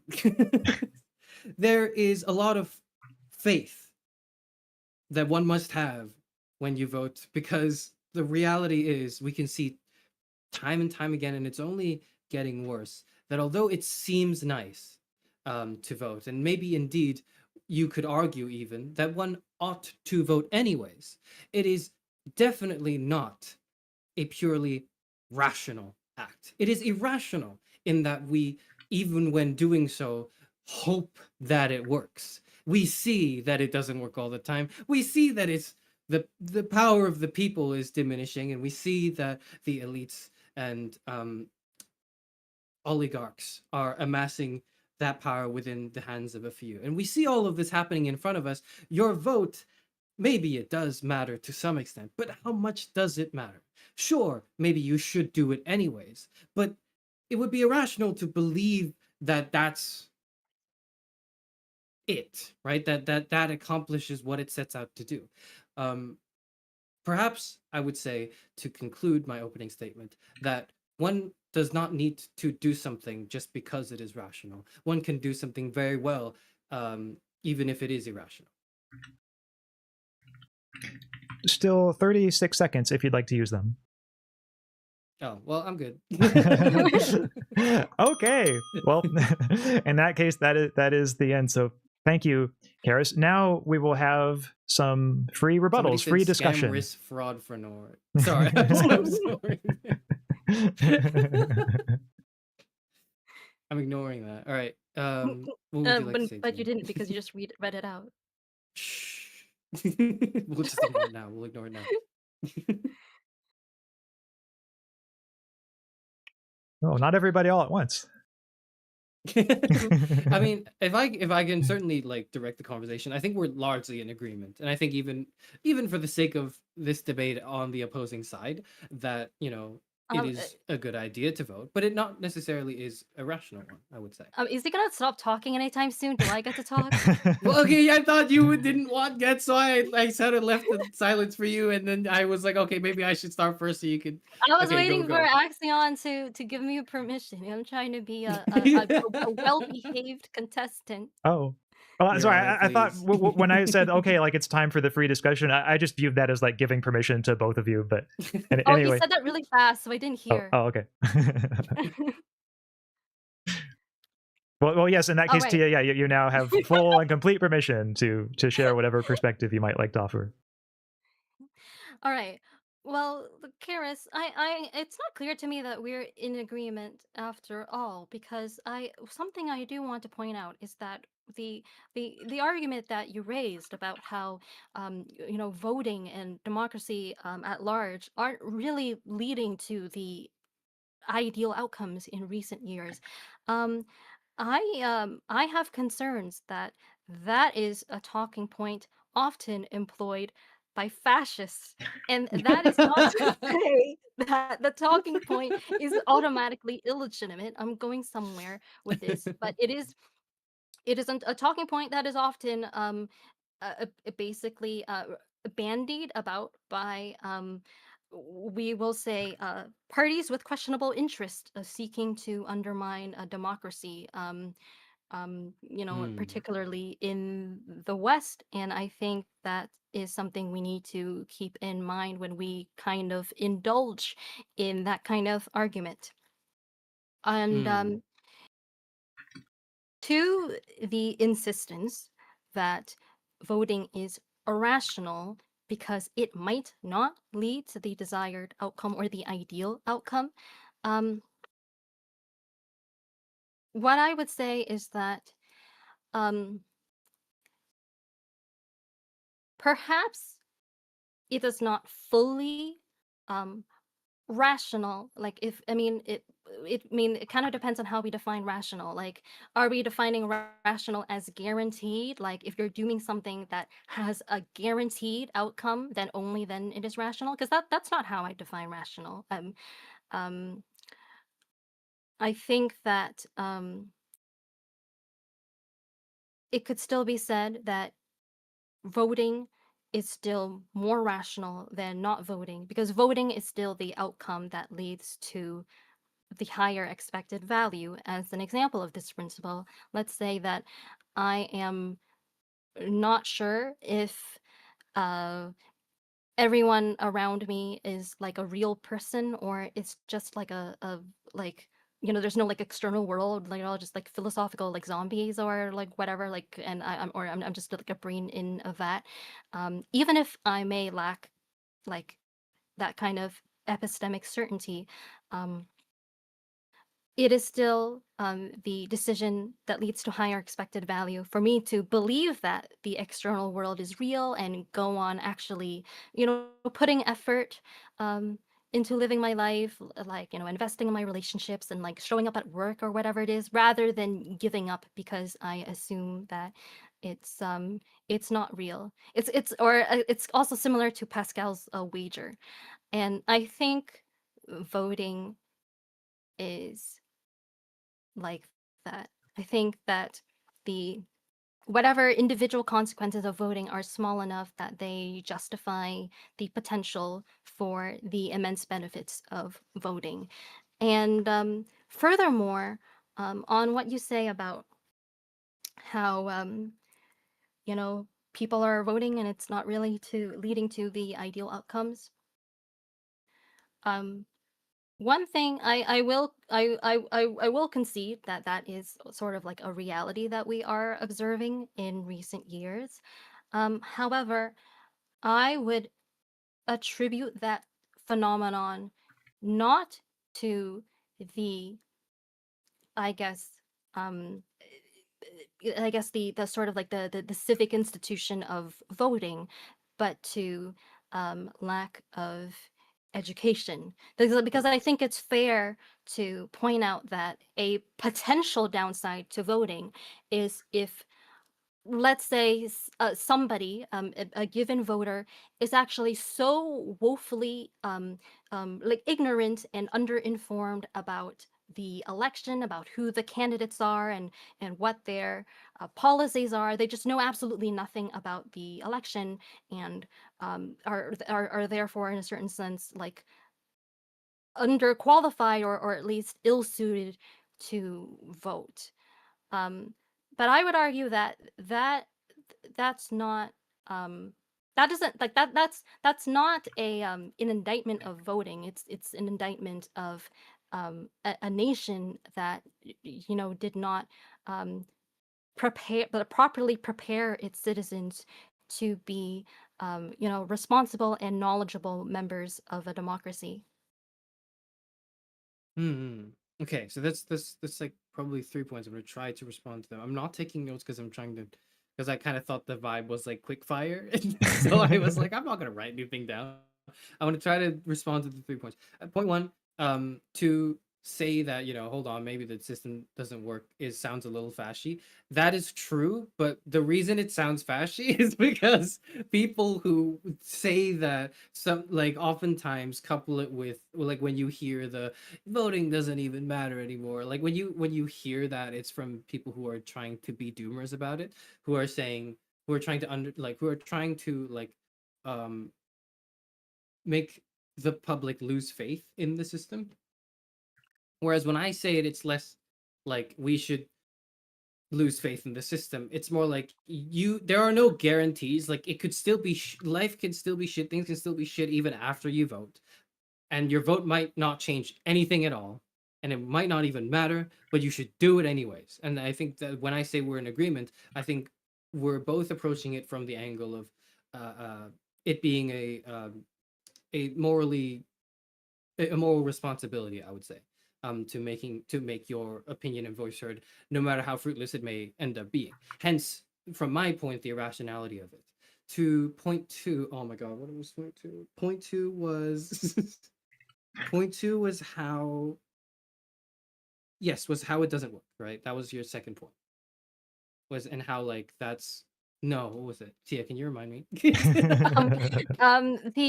expected value of voting is higher than not voting, and that makes it rational. Thank you so much. I think I'm operating, so that's sort of like the definition of rationality then that we're kind of like seeping into. I'm operating on like economic rationality, which I know is not very good, but it was sort of like my was just my initial approach to this statement, at least. When voting is objectively, it takes time depending on where you are and what country you're in, out of your day to do, and it's not a lot of time, but it is certainly time that you could be doing, you could be spending elsewhere doing something else, for something that might not even matter. For example, I hope I don't dox myself, but I What? when the last sort of like elections, the last voting cycle came by, I voted the party I was going to vote for won overwhelmingly anyways in my county, and has had a history of being the super majority, like I'm talking like 80-90% um of the votes. So, and like I'd seen that history too. But nonetheless, I went out to vote, and I knew it would take maybe like half a day. It didn't take that long. It took a while to like actually figure out where we needed to go. But like um I I didn't actually have to worry about reform UK basically, but in my county, even though it's sort of taking over like many parts of the country. In my specific like place of living, it wasn't really an issue. I hope this doesn't dox me. It wasn't really an issue. So I'm looking up UK counties right now. you're gonna geo guess my location. You're gonna like rainbow me. But like, but it to me that was irrational. To me, I was like, I'm taking a time out of my day to do it just to tell people that I did it, even though it wouldn't have mattered. I didn't have to do it. It was not like a total waste of time, but it was kind of annoying to get to the voting station and everything. And like, although for my county it was like an easy like win for the party I wanted to vote for, the country at large and the looming Nigel Farage was not something I could meaningfully like tackle with my vote. So to me, it was an entirely rational act. I did it anyways, but I saw it not as a rational thing to do. I saw it as a moral duty nonetheless. And so when I say rationality, I mean like economic rationality. I mean like this is objectively not going to bring me any value and utility, or whatever. And it's like kind of a waste of time in that sense. But I'm going to do it anyways. That's to me irrational, for due to other reasons that do not pertain to my acquisition of value and utility. So I guess I'm operating on economic rationality. Third point, I do not remember, so I'm just gonna but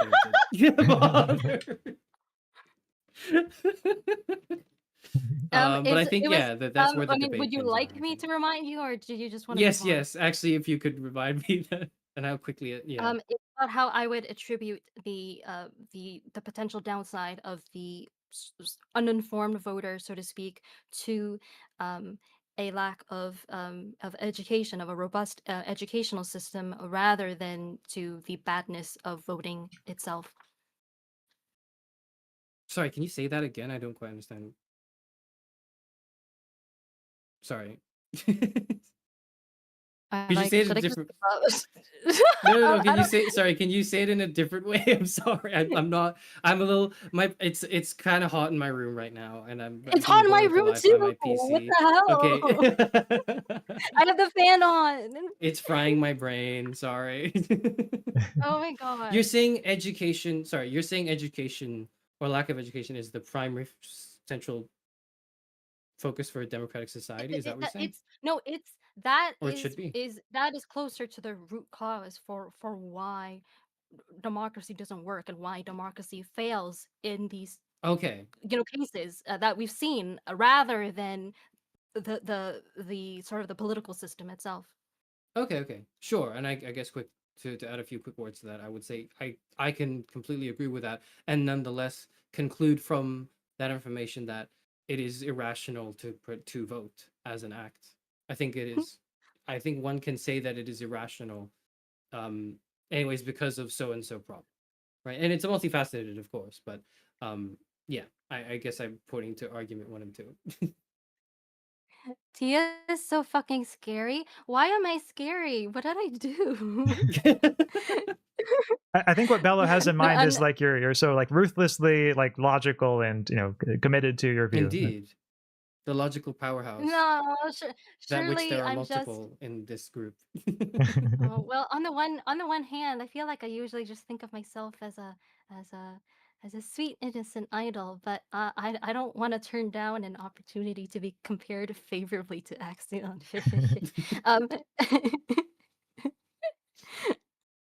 um. Anyway, um. It's good, but it's irrational.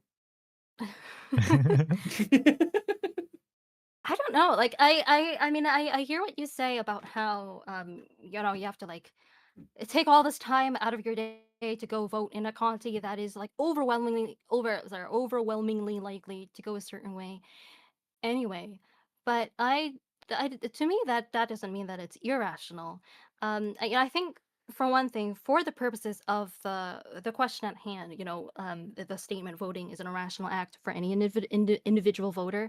I think it's best if, for the purposes of the question, we just imagine um, a voter who could really just be anywhere and where factors such as the voting history of the county or like district that they're um in like it doesn't matter. We're not like asking questions about like I don't know gerrymandering or anything like that. We're just thinking like in general for the voter living anywhere within a democratic nation, is voting a rational act or not?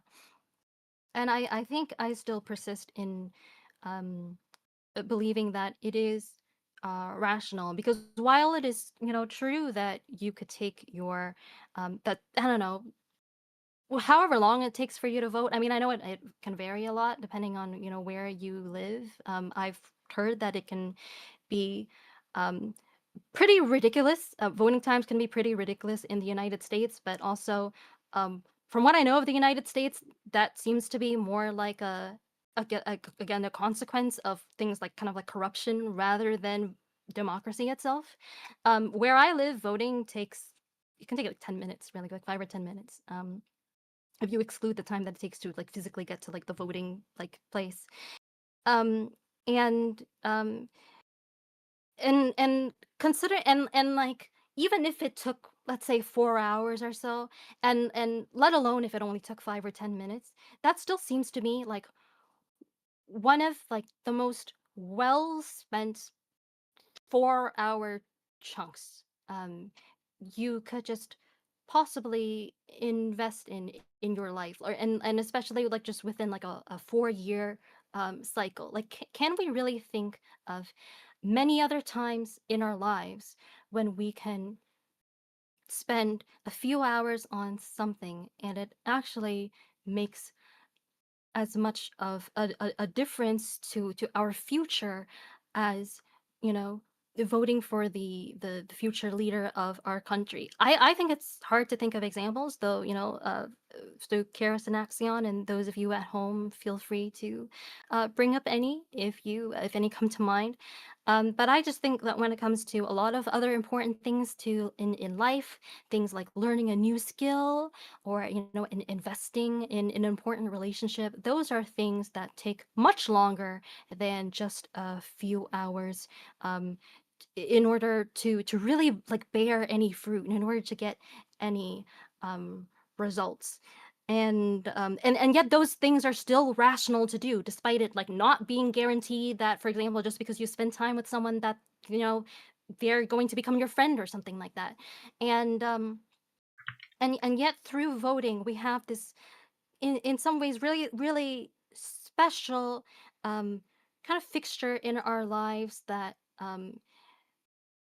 it perhaps in a somewhat like sort of artificial or constructed way gives us like a rare um kind of like sampling of a lot more power than we normally have in our lives. And um to me it seems irrational not to take opportunity of that. Mm-hmm. Charis, is there anything final that you'd like to say before we move to the commentary?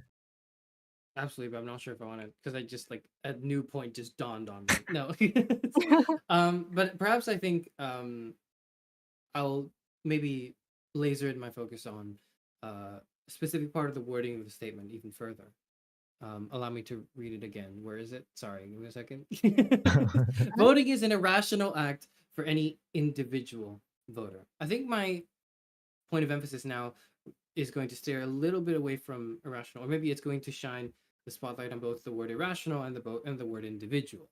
I think that the irrationality that I'm proposing is not so much the rationality that you are speaking on, Tia, in that you see that, oh, perhaps there is no guarantee, but there is something to be gained from this, and there is some felt impact, no matter how small. I think the emphasis I'm trying to, like, I guess, emphasize here is on the individual. I think that as a voter, it is an irrational act for you individually. I think collectively, as a group, as a society, as a community, perhaps it can be seen as rational in that sense, but it is irrational in the same way that it is irrational to assume that you have a chance to win the lottery, or any other sort of, like, minuscule odds in gambling. I think that there is a chance. Surely someone would win, like, out of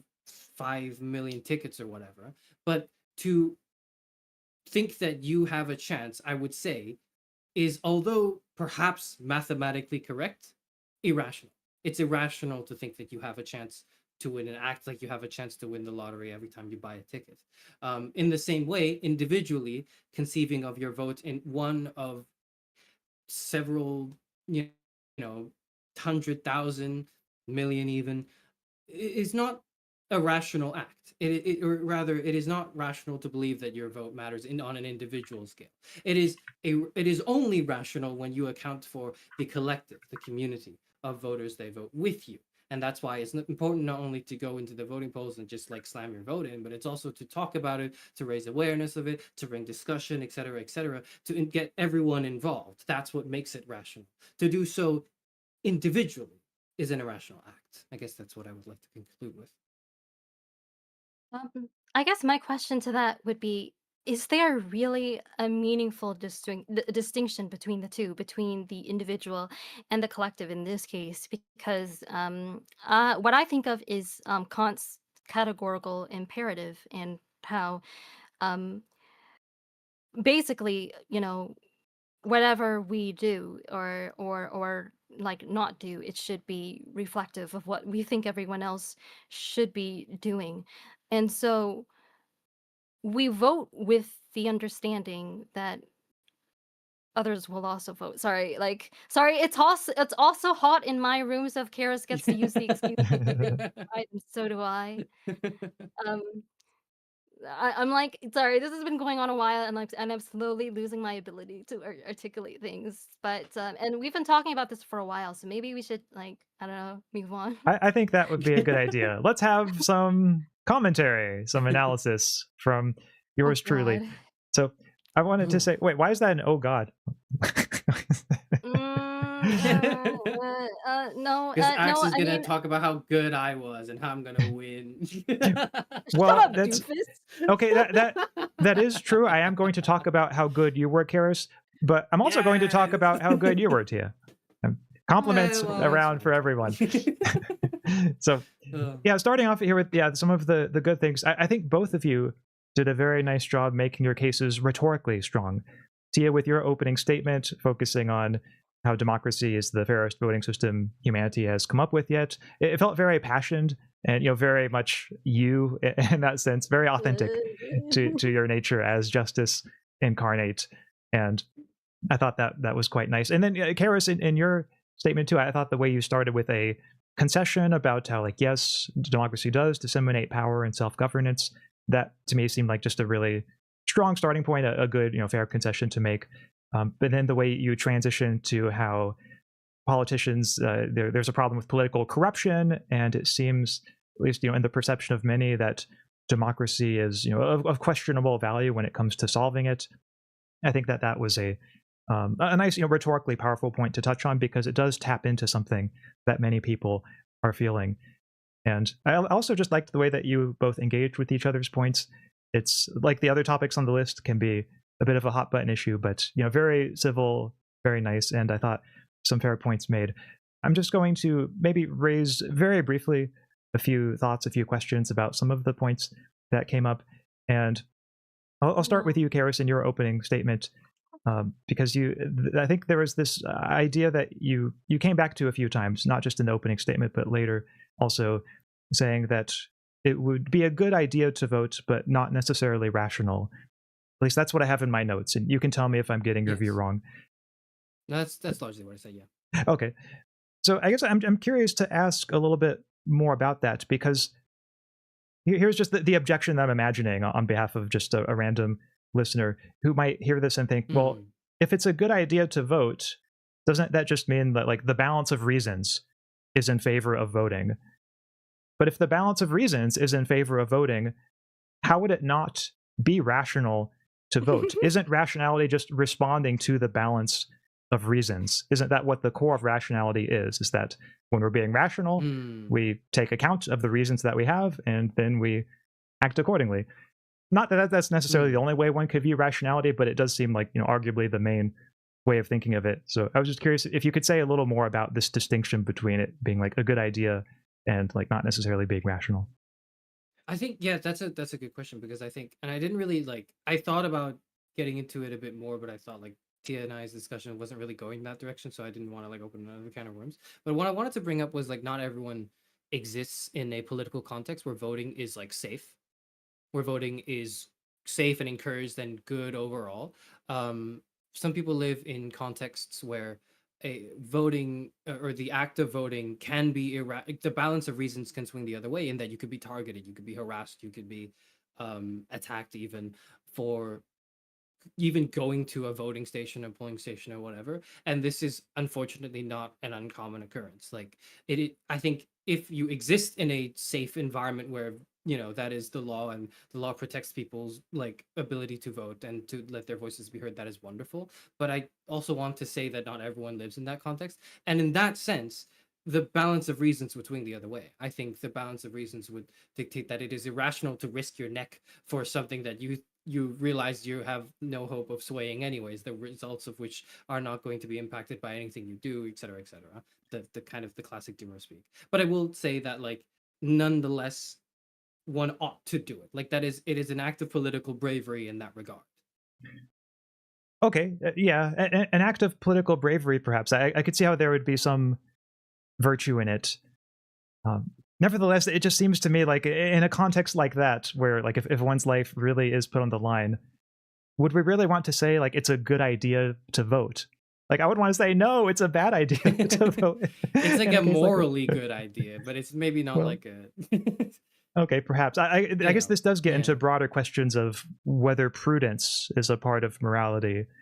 Because if it's not, if prudence and morality are two independent normative standpoints, then I can see how, yes, perhaps voting would be imprudent in those contexts, but nevertheless, the moral thing to do would be to vote.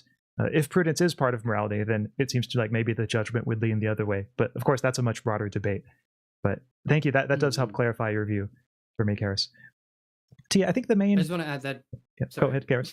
I just want to add very quickly that Bella says Charis was so mad he couldn't debate for rational when Tia picked it, but I just can't see Charis arguing for voting as rational. Honestly, I convinced myself too. But when I was upset originally, or rather when I was oh shit, what do I do? I didn't really fully read the question. And I thought initially what I had to do was I had to argue against voting. And I was I don't know if I could, one, do that, and two, if I want that on the internet. I don't know if I can argue. I should say nobody should vote, actually. You should not, your voice should not be heard. I thought that'd be a bad thing to see out of context, but no, that was... So, but then as I read the question or the statement again, I was oh, okay, hold on. There are layers to this we can tap into. Yeah. Sorry, I interrupted you, Tia. No, that's Wait, all right. wasn't Axe gonna say something? Or it was Axe was about to transition to Tia. Sorry, yeah. Sorry. When you said Tia, I was like, oh, was Tia about to say something? I guess I'll hold back. But anyway, yeah. So I guess Tia, my main question that I have about the points that you came up with were, I think one of the first points you made was that Charis's points about how voting is of questionable effectiveness, at least in many contexts of questionable effectiveness, are the same kinds of talking points employed by fascists, and that's something we need to. You nut-tapped me there. I'm not gonna lie, you got me there. That was like a really good thing. That was a really good rebuttal. Well, here I'm wondering, was it like let's say that I know you didn't say this in a Charis, debate? Yes, I think but let's like just rhetorically, okay. But, yes, like, yeah. If Charis had just responded with like, okay, but so what? Like, why? How is that a mark against the points? How does that suggest that they're false? I'm curious what you would have said to that, because it seems to me that that's a point that one could have made, and I do think it's a point that poses some difficulty to the present argument. If I recall correctly, immediately after pointing that out, I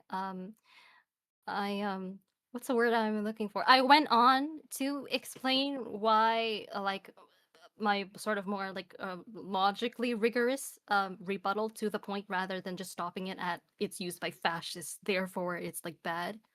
Yeah, and I know you didn't stop there. Checkmate. Yeah, you didn't stop there. You did go on to raise other points, but I'm asking about this first one that you raised, about the fact that it's raised by fascists, because I took that to be a suggestion that like this is somehow a consideration against the point, or this somehow has dialectical force. Like this should somehow moderate one's confidence in the point being made. The fact that, hey, this is something fascists also. No, I mean, I don't know. I think my main reason for brought it up not to like ruin the illusion, but because we're like streaming and I thought it would be funny. Oh, okay. All right, then I'll chalk that one off as just purely a rhetorical maneuver. I see. I will say it's like, I think the debate would look, I think to Tia's credit, I think it's because she knows where we both stand roughly on the issue. But in saying that, that's a huge blow in like surely after everything else you've said on stream, you're not gonna suddenly say, actually, we should give fascism a chance. You're like, like surely Charis Axaeon, you're not saying that, and I think that plays to and I don't know actually how you see it, Axe, but I think that like it's not an ad hominem per se, because I don't think it is, but it was able to punch through me in a way that like it didn't shatter me, but it definitely dealt damage, and I flinched a little. I was like, uh-oh, I have to laser in on this now, and I thought that was just good rhetoric, because then I now have to like focus on this and deflecting this rather than strengthening my other points. That's kind of the way I saw it. When it punched through you, did it create one hole or two? Just one. It was a bullet hole. It went straight through, but it was just one hole. So anyway, you can poke from two sides. Yeah. So yeah, I mean, there's more that I could say. I thought there were interesting points and follow-ups on all sides, but in the interest of time, I'm wondering if perhaps it would be best to move on to round 3. Okay. But yeah, thank you, Charis and Tia, for the interesting discussion. Pretty good. All right. So, chat, of course, we know who is going to be debating in round 3. Nevertheless, I am coolest for last. That's let's spin the wheel of names anyway. Okay. I'm sorry for bringing too much of the heat. You know, I'm gonna take a step back and allow the arena to cool. So chat, look, it's Tia and Axaeon. That's who the wheel landed on. Oh my god! Who could have known? Yep, crazy. So with that in mind, now it is time to choose the topic. Tia, for some reason, you do not sound excited. Not this again! I don't want to go into the arena with the lion. He has a PhD. Well, if it makes you feel any better, Tia, many or most of these are topics I have not studied in any serious depth. They're just ones I might know, like, oh yeah, like here's an argument some people make about that. So We might actually be on pretty even footing for most, if not all, of these.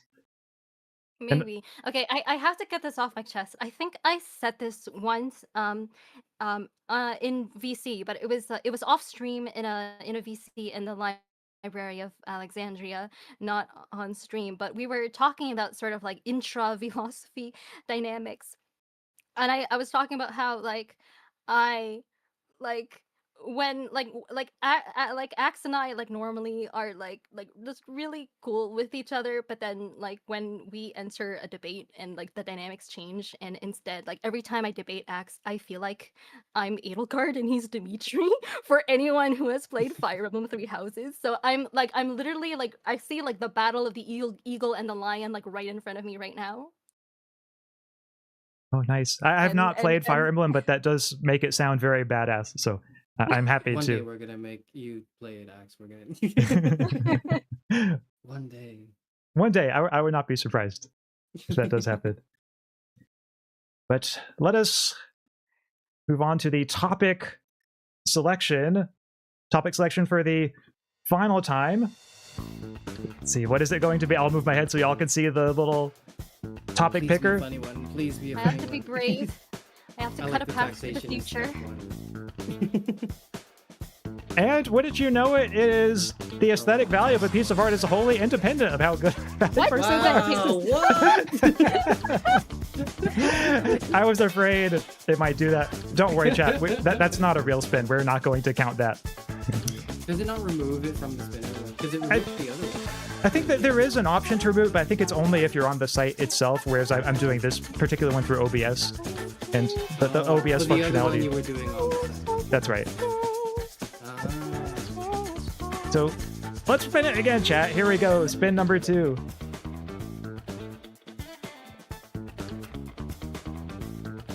Is there music when you spin the wheel there? Yes, there is. It's going on right now. Yeah, okay. Ooh, punishment should be just as much about retribution as deterrence. Whoa. it's not a turn. It's not a turn.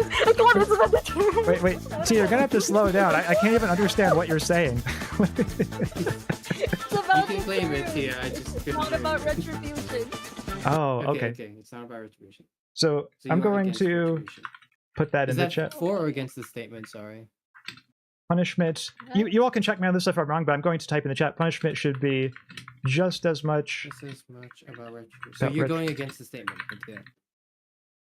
Yeah, it does look Yeah. like Tia will be going Okay. against, and I will it. be arguing for. So This Can- isn't scripted, can- guys. Sorry, can we have like is it would it be too much to ask for us to like 2 minutes for each party to write notes this time? I'm like it's been a while and I'm like out of breath. I need like extra time. okay, Okay. that's fine. Take 5 if you want. I can talk for 5 minutes. We know you Don't can, worry. Karen. So in that case, I'm going to set reflection timer for 2 minutes. And actually, No, wait, sorry, go ahead. we actually what if we actually make it 5 minutes so that I can like go to an idle meeting? It's and like Oh. I don't know, or is that would that break up the momentum of the stream too much? What do you think? I don't think it breaks it up too much. I think Charis and I can chat with the audience, and we will we'll be the hype man basically. Yeah. Okay. So that sounds good. All right, intermission. Yeah, I'm gonna go do Is this an idle. intermission or is it prep time? Is it prep time too? Well, we'll just say it's intermission, and then prep time can follow after. Okay. Cool. All right, there I have the timer up at the top. So anyway, we so yeah, Charis, how does it feel to be finished with the debating? Now you've got it behind you. Oh, it was tough. I wish I did I'm usually better.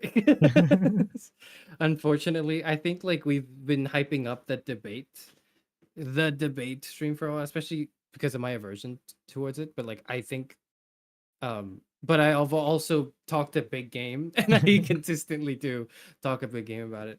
I don't think I handled our debate, the one between us, very well. I think I did a lot better in my debate with Tia because, I think I was clearer in what I wanted to say in regards to the question. Because, the first one, we had, I I spent less time thinking about the wording of the statement and more like what's the vibe of the topic, which is not a good idea. You don't want to feel out the vibe of the debate sentence. You want to read the debate, right? So Well, I don't know. For my part, I would not be surprised if chat appreciated the feeling out of the vibes. And I did like. I thought you don't did know. fine. It wasn't the most. I thought we could have definitely had like a more interesting discussion on one of the other things, but I just think like the aesthetic one, because it's like, I guess neither of our specialties, it didn't make for as like, I don't know, like, do you think? What do you think? Like, because I didn't think it was as interesting as maybe some of the other topics could have been. Yeah, I mean, the ones that I tend to be most drawn to are the ethics ones, which I guess the aesthetic one sort of touches on, but maybe not as directly as the ones that are, you know, directly under the ethics heading, or some of the epistemology ones I kind of like too. That's making me think, maybe depending on things like chat demand and so on, might have to do an activity like this at some point in the future if people feel up to it. Yes, to do a do rerun of the debate. Yeah, so I some do of the like. spicy ones. I earnestly still feel like we could. There's something we could debate more fiercely on. I just don't know what that is, because we have to both passionately disagree on this, and I just don't think we passionately disagree on anything. Not even the one we did just now. Do I think we passionately disagreed on that? Yeah, that's probably right. And I think it's also the case that just like we're both, you know, pretty nice people in general. So maybe no, I must say something horrible and evil now to to rid myself of this. No, I mean, we can. Surely we don't agree on everything. I don't know. I'm struggling to think of like if chat knows something that perhaps Axe and I would be able to not just disagree on, but like very passionately disagree on. Like, please offer a suggestion, because I currently I don't know. I don't quite know. I think Tia and I passionately disagree on more things. It's just those things tend to be very, very big things that like if we were to take it seriously, it'd be like so long and kind of boring. Whereas it's funnier to like disagree on, maybe not like on like less serious or less like meaty topics, I would say, like the toilet paper one earlier. You guys disagree about phenomena, I think, during the first AI collab, says Bello. Oh my god, what did we say in the first AI collab? It's been so long. I think it's getting close to a year ago, isn't it? Wow. I think so. I think it was, because it was last summer that I did the AI arc. Yeah, it's been about 11 months. Also, I'm back. Welcome back. Oh, hello, Tia. Wouldn't you know that the timer is now at 1 minute? So it kind of works out. Actually, we said 2 minutes. So I think the fair thing would be to reset it to about 2. Nagel. Oh, like the bats. What it's like to be a bat. Oh, yes. What was my stance on that? I don't remember what my stance on that was. Well, I remember the problem of other minds. Nothing that it's like, yes. Yeah. I said there's nothing that it's like to be a bat. Did you disagree with that? I think I did, yeah. Okay.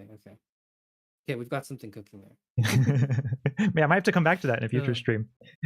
All right, so in just a second, I'm going to mute my speakers and take some notes, and I'll keep track of the time, though, on the screen. You two, mute and deafen, and then you've got a timer, right? Actually, that's right, yeah. Just come back when... Yeah, I'll just come back. Okay.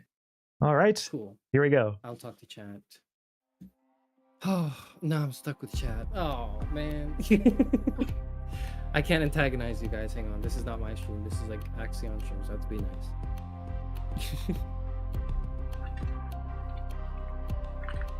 The topic selections work so well with everyone's characters. I think like I really liked the second and now subsequent third debate. The first one between me and Axe, I don't think the topic was really good, but I liked the second and third. The first one primarily because I'm like, that's so much, that would be so much better if one of the persons arguing was Tia, because I feel like she'd have more to say about it. Whereas Axe and I are kind of just like, well, you know. Okay, no, that's not true. I was like, well, you know, because I think Axe put up a pretty decent argument, and he raised some pretty good examples. I just kind of did not want to engage with the question by its like in its truest form, because I was like, well, what the hell does aesthetic value even mean? Because like to me, aesthetic value means nothing. Like I remember like last stream and in a discussion I had with a friend complaining about like the not maybe not aesthetic value, or maybe you could call it that, the aesthetic value of like certain music from certain artists who are very like impressive technically, but like their songs aren't really like, you don't really feel their songs. Like, and I said this about um Jacob Collier, who's a very talented musician. He's an incredible composer, artist, musician. He vocalist, singer, and I find his music boring as fuck.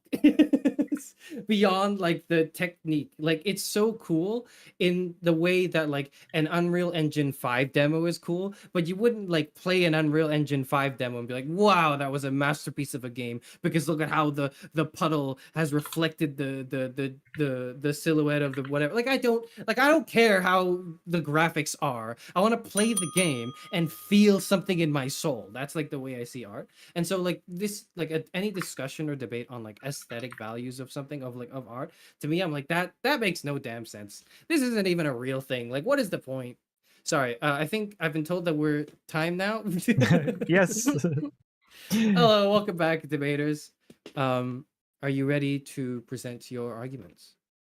I think I'm as ready as think I'll I'm ever be. ready. Yeah. Okay.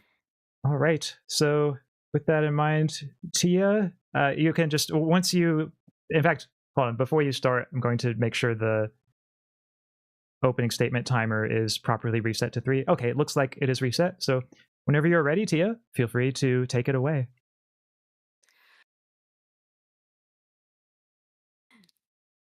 So I guess what I would say about this is that when it comes to the question of whether retribution leads to deterrence. Wait, was that the question?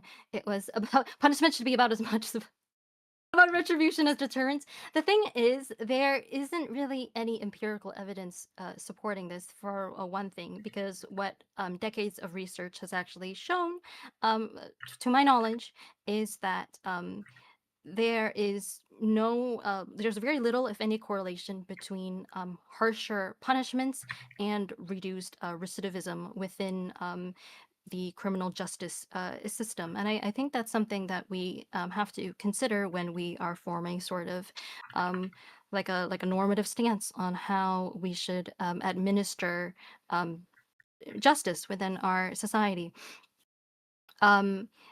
There are there are more arguments I could make, but just for the sake of the opening statement, I think another thing that I could say is that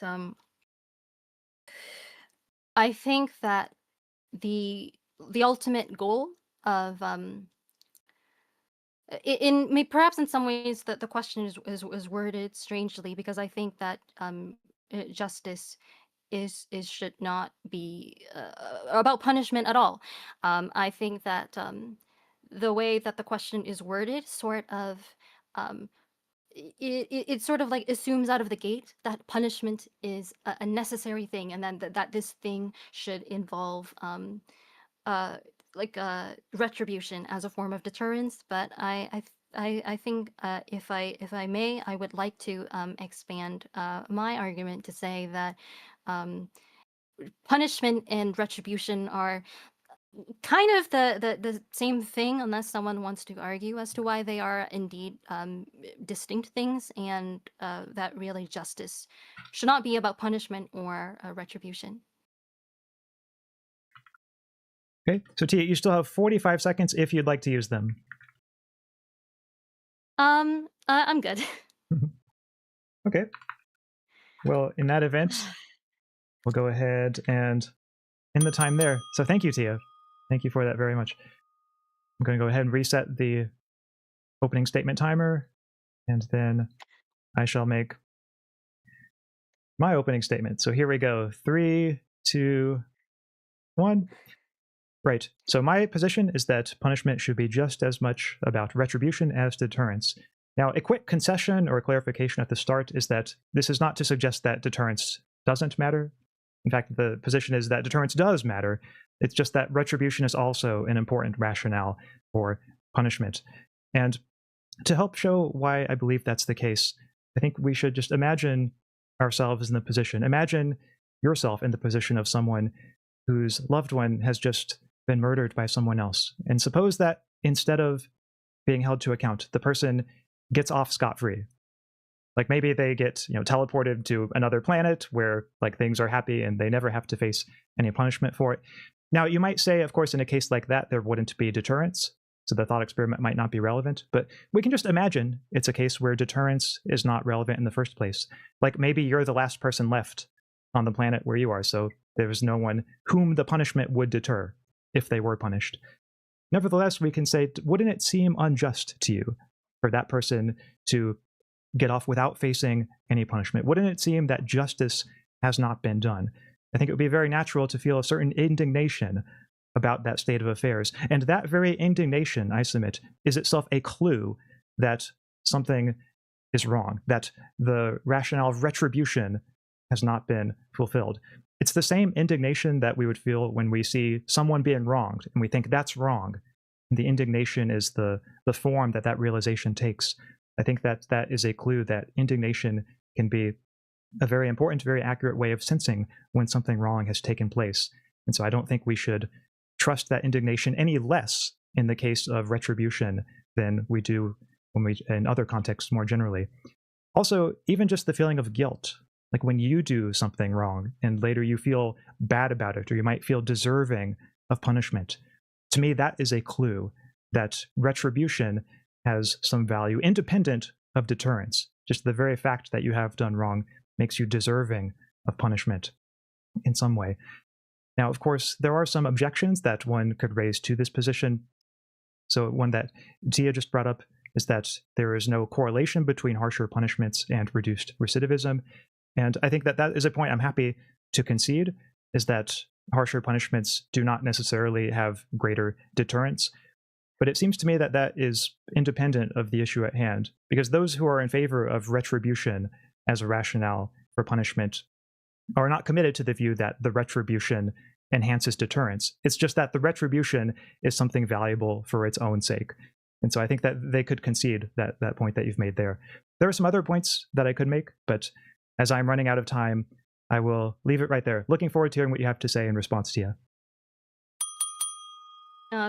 Give me a minute just to finish writing. Okay, sure. Did you notice what I did there, chat? Ended it exactly on the moment when the timer got to 0. Not gonna lie. We are working with a delay on the timer.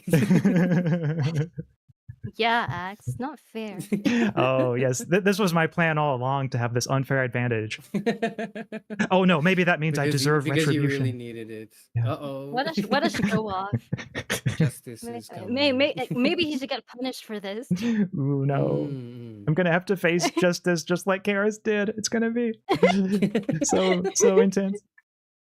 The Google Doc is like 2 sentences. Oh. So, I want to start off by clarifying something. I think there may be some disagreement as to the definition of the word punishment, because I was defining it in my mind in a way that was very much synonymous with retribution.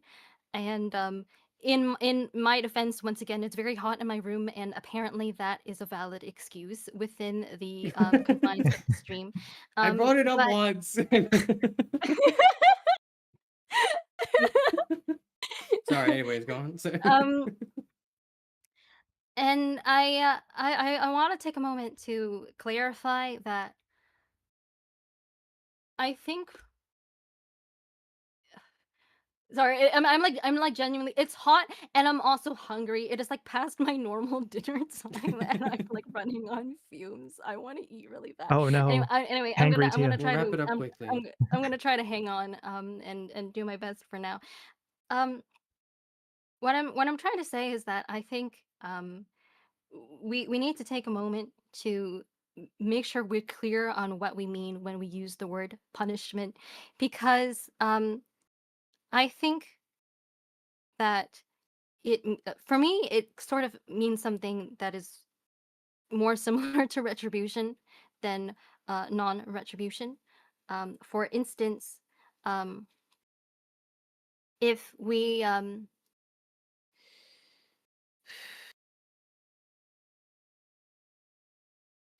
let's use the example of a small child, misbehaving in some way. Like maybe they defy their parents' instructions not to run around the house, and they do so anyway, and they end up running into a vase, and the vase falls on the floor and shatters, and the child isn't hurt. Nobody is physically hurt, but the parents are actually, I don't, well, maybe I should clarify. By small child, maybe it's more helpful to say maybe a child that's around like um 8 years old, like not like super tiny, like not like a toddler. Um, and then and then the parents are angry that the child didn't listen, and um and wants to address this some way. And there are many ways in which the um parents could respond, from as as mild to letting the child go off like scot free, to as extreme as like disowning the child for this one incident. And as as someone who is I think I'm pretty relative. I would classify myself as relatively knowledgeable about psychology. Um, I would say that a fair consequence for the child in this case would be to, um, let's say that they get a weekly allowance from their parents, for the parents to say, well, you're not getting in we're going to deduct from your weekly allowance an amount equal to the value of the vase. And once, since you're not old enough to work yet, once you kind of like symbolically pay off the vase in this way, then you can get an allowance again. The reason that is fair is because that is directly related to the harm that the child caused by breaking the vase. A punishment or a retribution, on the other hand, in my eyes, is some sort of external force that's paid kind of like artificially inserted. Like it doesn't really have anything to do with the original harm that caused. It's something that we're kind of just artificially inserting for the sake of making the person's life worse after they did a thing that we don't like. That doesn't really in any way directly help, to help like remedy the harm that they caused. An example of a punishment in this case would be grounding the child for a month. Now, some parent, I know, I'm aware that in the real world there are some parents who use such methods of punishment. But in my mind, this has nothing really to do with the original harm of making the vase break. It doesn't make the vase come back. It doesn't help buy another vase. It's kind of just um like inflicting inconvenience on somebody for the sake of it. And the issue with this is, I think that it doesn't really teach it doesn't, yeah, it doesn't really result in any real actual good. Like it doesn't even teach the person why what they did is wrong. I think what it does instead is more likely than anything is it builds resentment and can lead to more harm um down the line. And I think that just because somebody hurt you, it doesn't entitle you to hurt somebody else. And to your point, Axion, about the the example of your loved one is murdered, and wouldn't you feel indignant if that person was just let off scot free? I think to that I would like to make a distinction between a consequence and a punishment, because to my thinking, the distinction between those two things is very significant. Um, Now, what would be a consequence for a fitting consequence for murder? Well, I think it's a little trickier than the scenario of the broken vase, because you can't really bring a dead person back, and you can't buy a replacement for that person either. So I think, given that every adult should reasonably know that murder is, against the law, I think that a fitting consequence for that would be to go to jail for an extended period of time and perhaps be rehabilitated until society can be sure that that person is no longer a risk to the rest of the population. A a punishment, on the other hand, particularly one that involves retribution, would involve like torturing that person for fun in a way that, once again, does not serve to address the to address or to remedy the harms that they caused. Like, I don't know, like skinning them alive.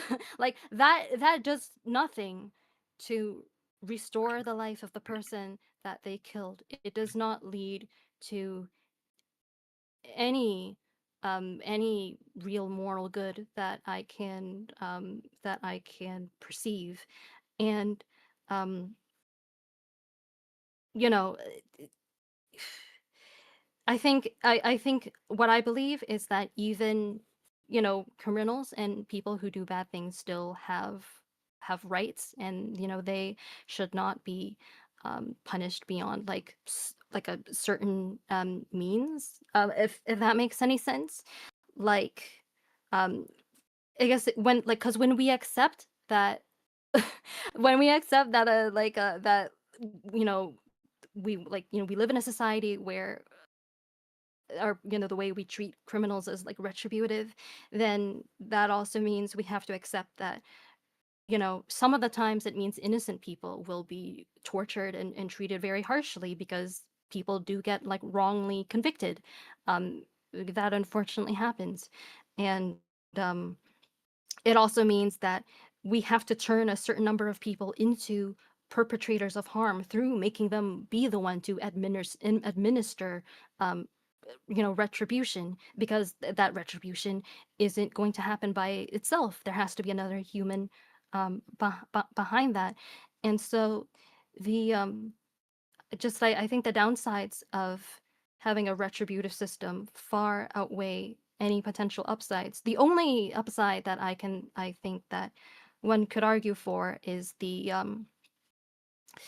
satis like and the an argument, an appeal toward like the emotional satisfaction of seeing like the person who killed your loved one get like tortured.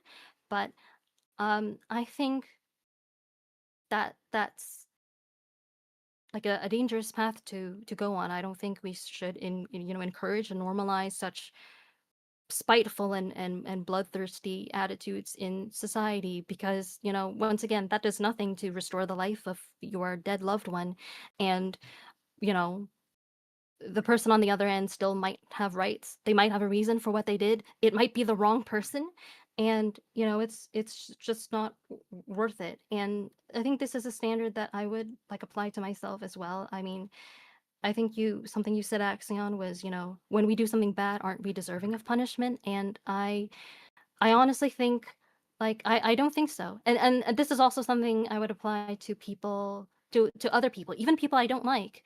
Because there are people that I mean, I think hate is a strong word, but people that I heavily dislike, and I don't think I want them to be tortured, to just undergo like hardship and suffering for the sake of it. I think what I want more than anything is for them to atone, to to face consequences, to face accountability, which doesn't mean getting tortured for fun. It means living their life in a different way that makes up to the people that they wronged.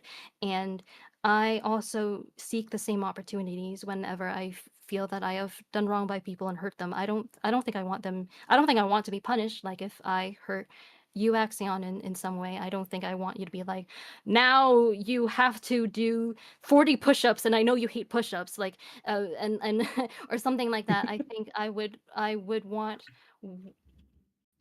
some kind of opportunity, whatever it is, to make your life better and directly address the wrong that I caused. And it is also not lost on me that I've been talking for a rather extended period of time. I think this is a topic I'm pretty passionate about. So at last, I will pass the floor to Axaeon. Okay. So thank you, Tia. Yeah, there's a lot going on there. I don't know if I'll be able to engage with every point that was brought up, but nevertheless, I will try to at least touch on some of the major ones. So first, on your question about, are punishments and retribution just the same thing, or is there a meaningful distinction between these two?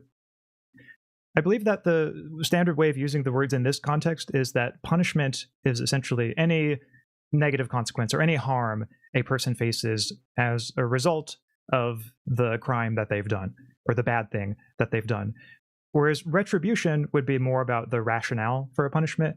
Retribution is the idea of, oh, like this person is receiving this punishment or this harm because they deserve it. Like they deserve it as a result of the bad thing that they've done, such that it's intrinsically valuable for the person to face this negative consequence or to face this harm because of the thing they've done. Whereas somebody who just is simply in favor of deterrence as a rationale for punishment could say, like, yes, there should still be punishments, like people who have committed murder, for example, should still be imprisoned, but what's justifying the punishment is not retribution. It's not any considerations of what the person deserves. Instead, it's simply like this might deter further crimes. This might deter, further people from committing crimes. So that's how I've been using the words. Now, on your example of the small child, I think that, yes, at first I want to concede that it would seem like a bad idea to punish the child, at least a bad idea to punish the child in any way beyond just having the child commit, or I'm not thinking of the right verb, maybe not commit, but make restitution for what they did, of maybe like, paying off, like using their allowance, gradually paying off the vase, like that seems fine.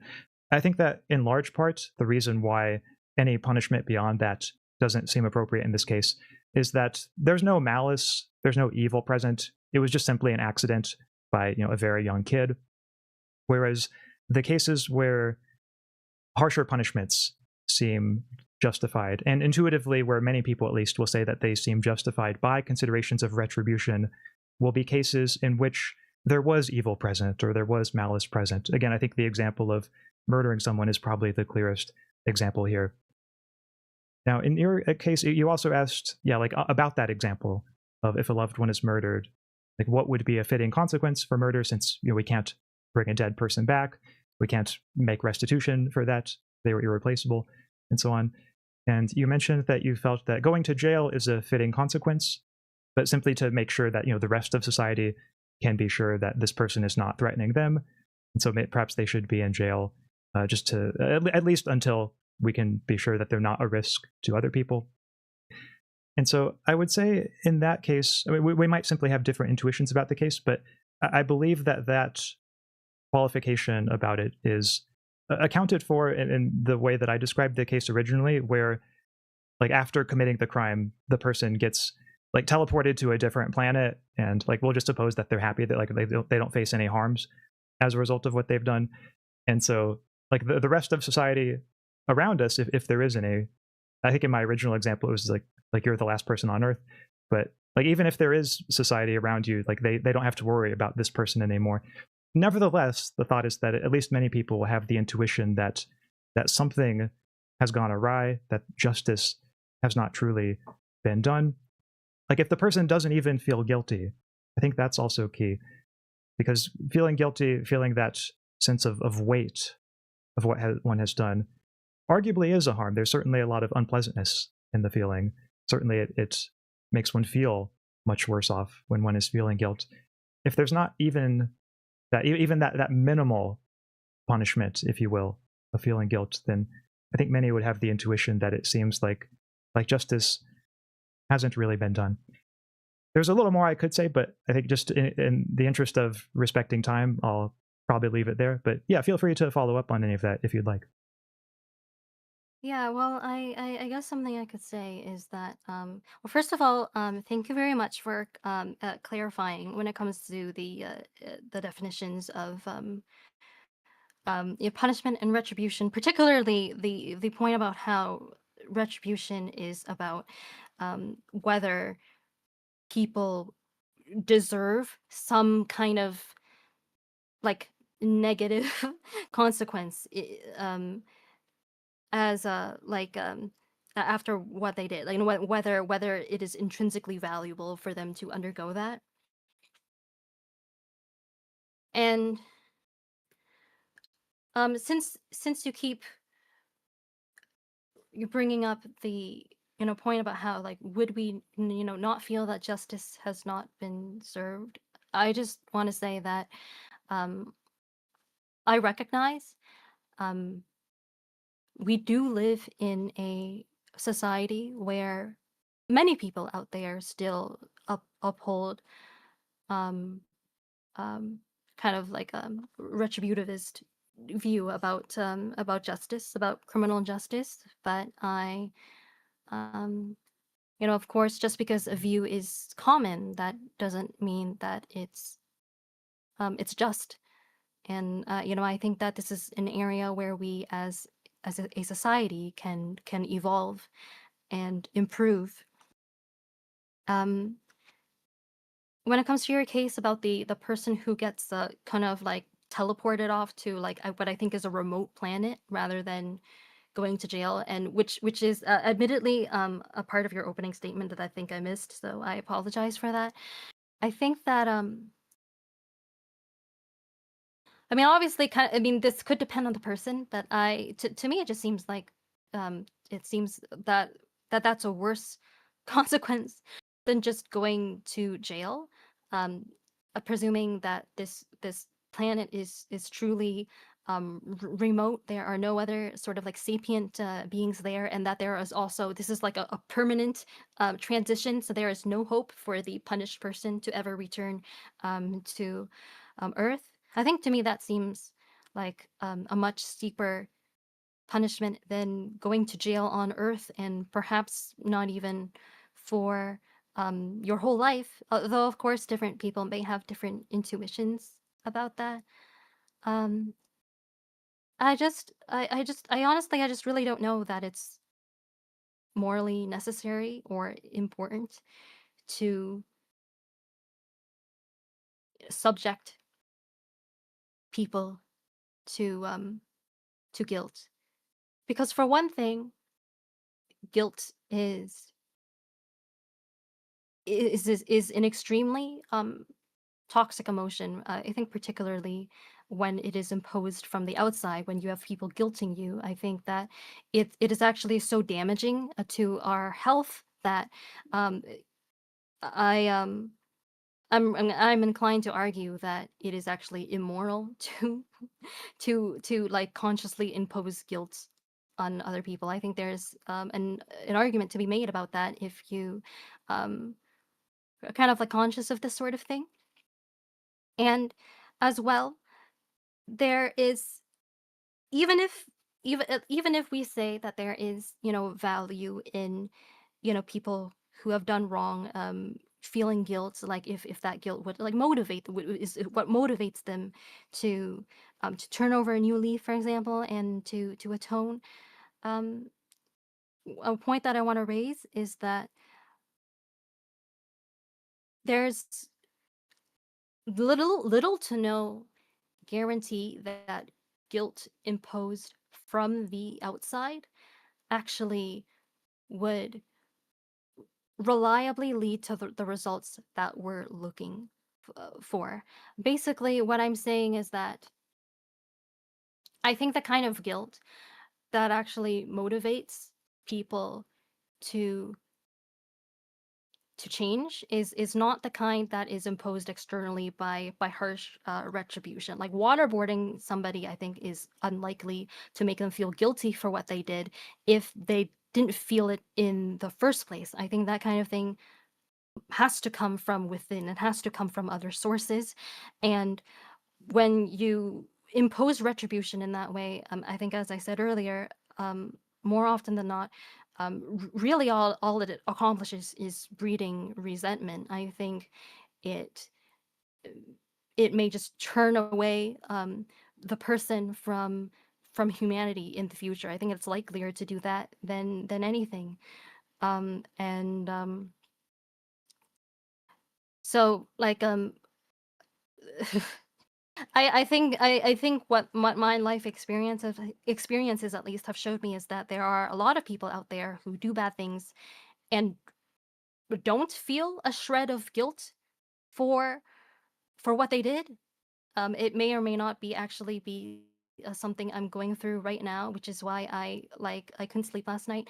And even when they face consequences for their actions, and those consequences are like entirely like rational, they're truly just the product of their own actions, they still will not feel guilty. They will still find um every and any possible excuse to blame anybody else but themselves.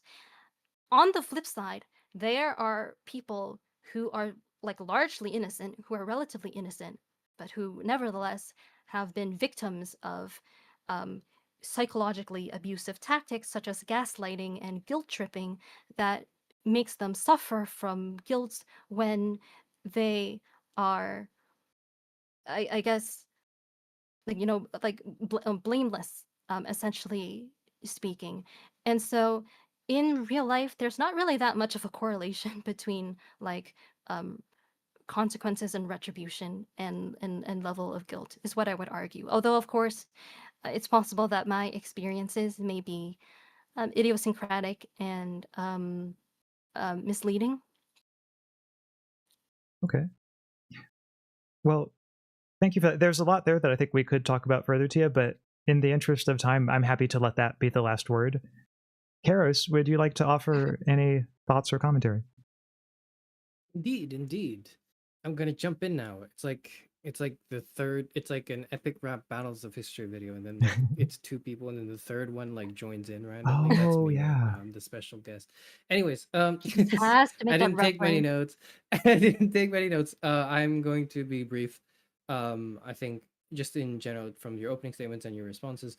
To Tia, I would say that I liked in the beginning when, although I've now come around on liking it. Actually, I don't know how I feel about it, but your initial like kind of sort of expansion of the topic beyond punishment, because I think I liked that you addressed how the debate topic was very centralized upon like what punishment should be about, which implied sort of like that it's sort of this given in the justice in within justice, and you sort of were staunchly opposed to that, and I thought that opened very interesting ground.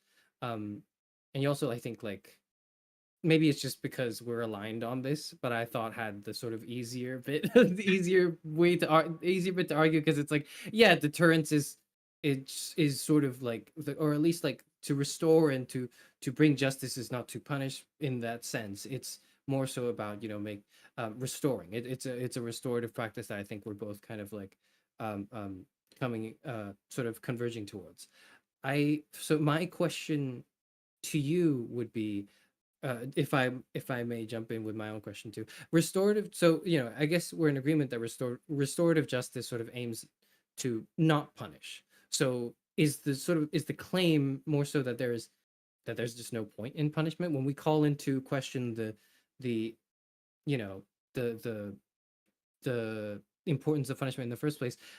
We can say we can do away, we should do it, one ought to do away with it. Sure, that's something maybe I can get behind. But then I think that doesn't quite, at least for me, satisfyingly tackle the debate topic, which in which case, allow me to bring it back very briefly. What should punishment be about? And we don't have to agree, we can agree that punishment is bad, or we shouldn't, like, that's why it's bad, and that's why it's whatever, it's undesirable, it's ineffective. But what ought it be about, I thought, was sort of the central premise of the question. And I'm wondering if you'd like to sort of give a very quick and dirty answer to that. My quick and dirty answer is probably something like, I think punishment, if anything, should be about a um a fair and fitting consequence that actually um serves to, I guess, like provide restitution to the wronged parties or something like that. Okay, okay. Now to Axe, I turn to you now. Um, in my notes, I kind of like, what did I note down? Oh yeah, I noted down that one of your points could be stronger, or maybe like, maybe not stronger, but like I saw the point differently. I forget exactly the words, but you brought up the example of like a murderer being teleported away, and you were like, well, is that very satisfying? Like, no, and we have this intuition that, you know, there should be some sort of some sense of retribution. And then, but in my head, I was like, wait, but that's would be perfect deterrence. And so I No, kind of almost yeah, came, like, okay, that's okay, okay, yeah, yeah, sorry, like, that's, I know, like, different people may have different intuitions on this. I'm just gonna chime in with, like, my thinking, but, yeah. like, I think I'm the same way there, where I can think of certain people that um I really don't like, and I think if they were teleported We off the should planet, teleport them away. yeah, Yes. like, that would actually be a perfect solution to the problems that they cause. One that actually could actually be overly harsh and unfair to them, but it would solve the problem of what they're doing to other people. Oxygen tank not included. No, so I kind of came up with like a stronger version of, or maybe a more extreme version of that, like the like of that idea of not punishment, but like, yeah, like pure deterrence, in that like a mind wiping potion or something, where if somebody Oh. sufficiently evil and committed such a great crime that they needed to be thrown to, normally they'd be executed or whatever, but instead they were given this mind wiping potion, and they're just allowed to live the rest of their life in peace. Like they're allowed to just do whatever because they've been mind wiped to a certain extent, or maybe reprogrammed to be someone else. And then you imagine that that was the murderer of your like significant other, just walking around, you know, getting groceries. And like, isn't there like this resentment that might build in you inside? Is sort of, I guess, like my reading of that thought experiment. I'm wondering if you have thoughts on that, Ax. Okay. Yeah, so thanks. I think that's an interesting objection. I think one thing about the mind wiping example, which was one I had not considered till just now, but one potential concern I see about that is that I know there are at least some who would say, oh, like if they take a mind wiping potion, doesn't that call into question whether it's even the same person anymore? And if it really is a different person after their mind is wiped, well, then of course it wouldn't be right to punish them just because we would be punishing not the person who committed the crime. Like we'd be punishing some new person instead. This is just the identity collab all over again. Yep, very much is. Now, I do think your criticism of the teleportation case is fair, and in that case, I think that I might have at some point included a brief note about how like, oh, but like let's just stipulate that they're just as happy on the alternative planet. But looking back, I think I could have been a lot clearer about it. Another thing I could have been clearer about in that example is I was imagining the teleportation as kind of just like a natural random like sci-fi process that ends up taking place, like just so happens to end up taking place after they commit the crime. It's not like something we've imposed on them, but they're teleported to this other planet by this natural process, and we'll just suppose they don't face any harms as a result of that. Like they're happy, just as happy as they were on the other planet as they were on Earth. Okay. But I do think I could have been a lot clearer about that, so I think that's an apt point. If I may, can I ask you a question that I would have asked you if I were in Tia's shoes? And that question is, okay, before I ask that question, yes, Yoav, this is pre-recorded, and we're not doing this live. Anyways, let's come back to this question that I would have asked you if I were Tia. I would have asked you, why did we stop public hangings? Because we used to do that, right? We used to hang people publicly, and then now we don't. True, Why yeah, don't we do used that to have all kinds of public executions. I mean, in other countries, they weren't, hangings. They took other forms of execution. Right, exactly. Yeah. So wait, so sorry, just to be clear, was that a question for me or for Tia? Yeah, it was for you, and I would have asked you if yeah. I were Tia. Oh, okay, I see. So yeah, why did we stop public hangings?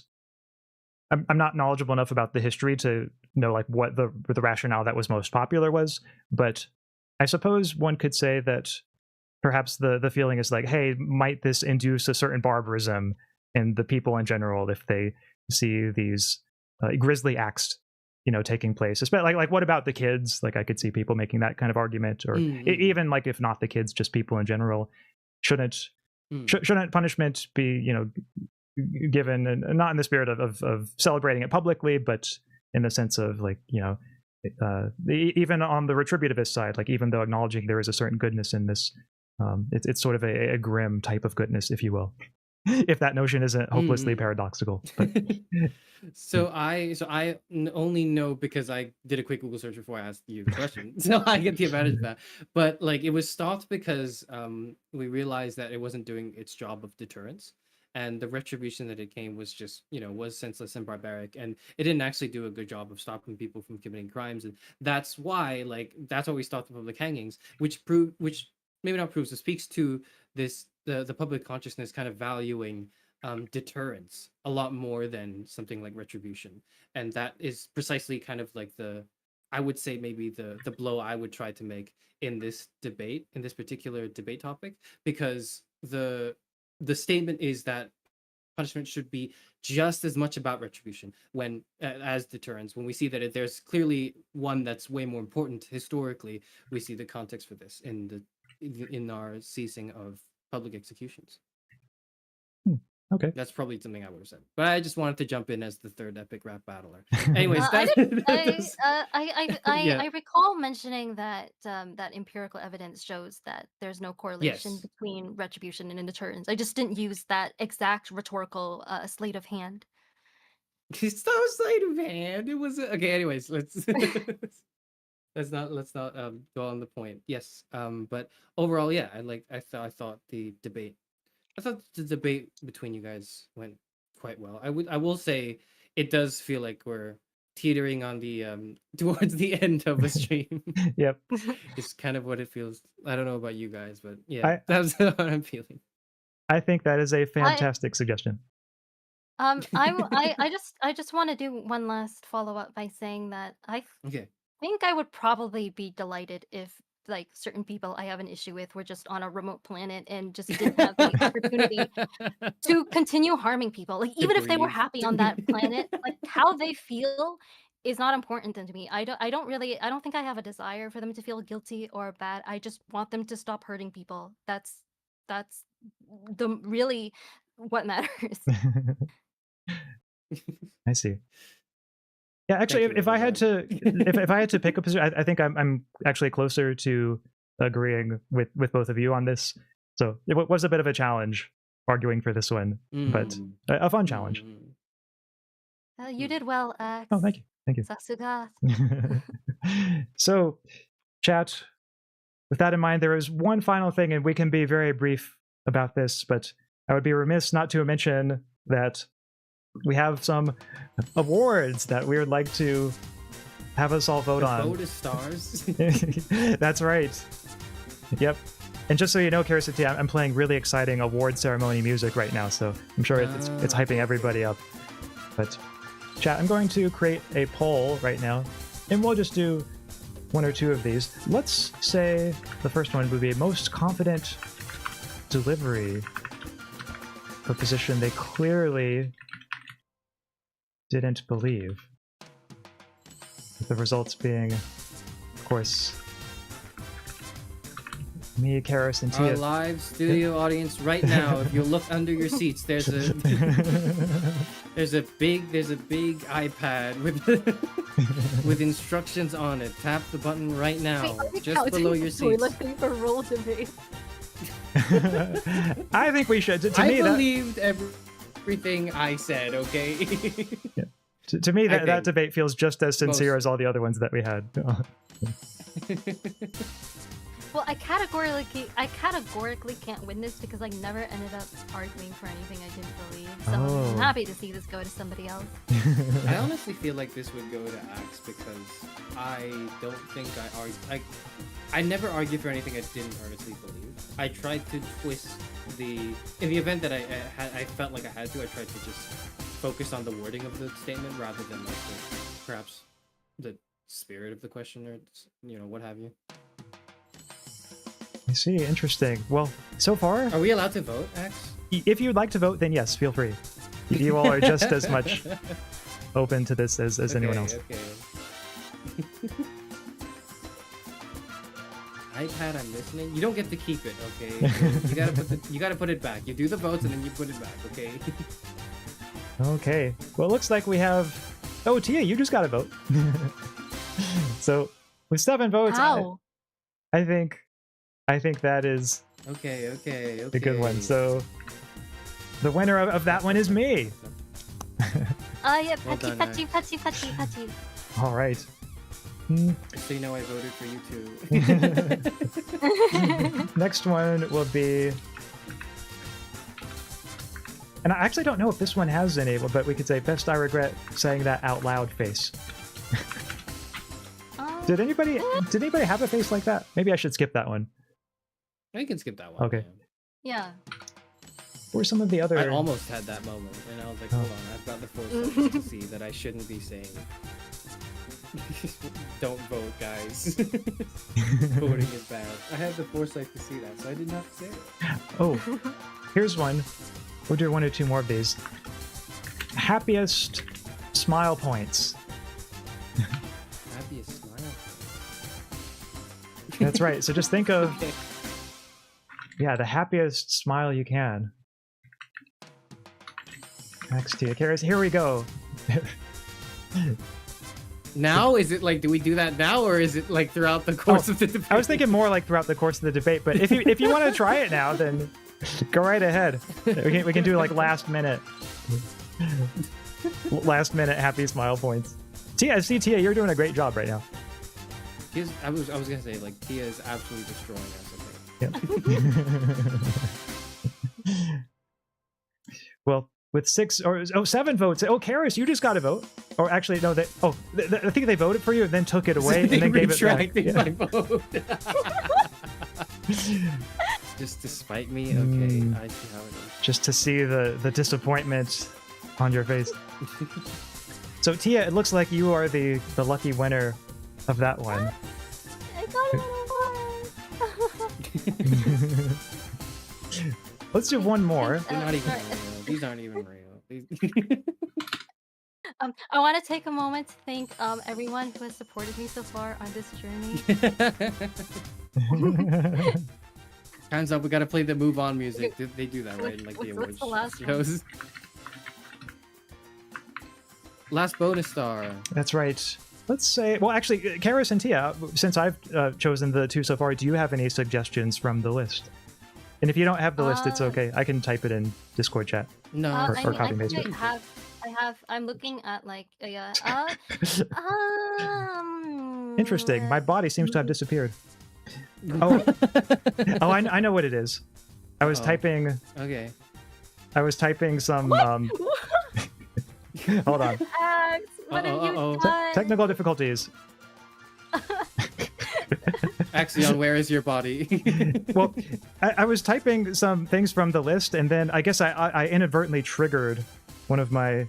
You have no Discord. torso. Where is your torso gone? Yep, it's gone. What can I say? We'll just have to. We'll do it like this for the rest of the stream. Okay. Anyway, yeah. For the last poll, sorry, I got briefly distracted by that. Was there anything that you all wanted to add? I like either most elegant bullet bitten or most aggressive steel manning. I think we haven't done anything from that category yet. Okay, let's say. Well, actually, yeah, Charis, any thoughts on that? Yep. Okay. Okay. Oh, like Have you just like given up on putting your body back? I honestly don't know how to do it. I'll have to check in VTube Studio later. Let's say Okay, while you His guys dying were moments, voting, Axe insists on completing the show. most elegant Charis. bullet bitten. you weren't here for this. Oh wait, I want to talk about something that like an in joke. Can I? Sure, briefly. I'm Yeah, gonna you go put ahead and start the poll. Vote up. Yeah. There we go. Yeah. Yep, now it's up.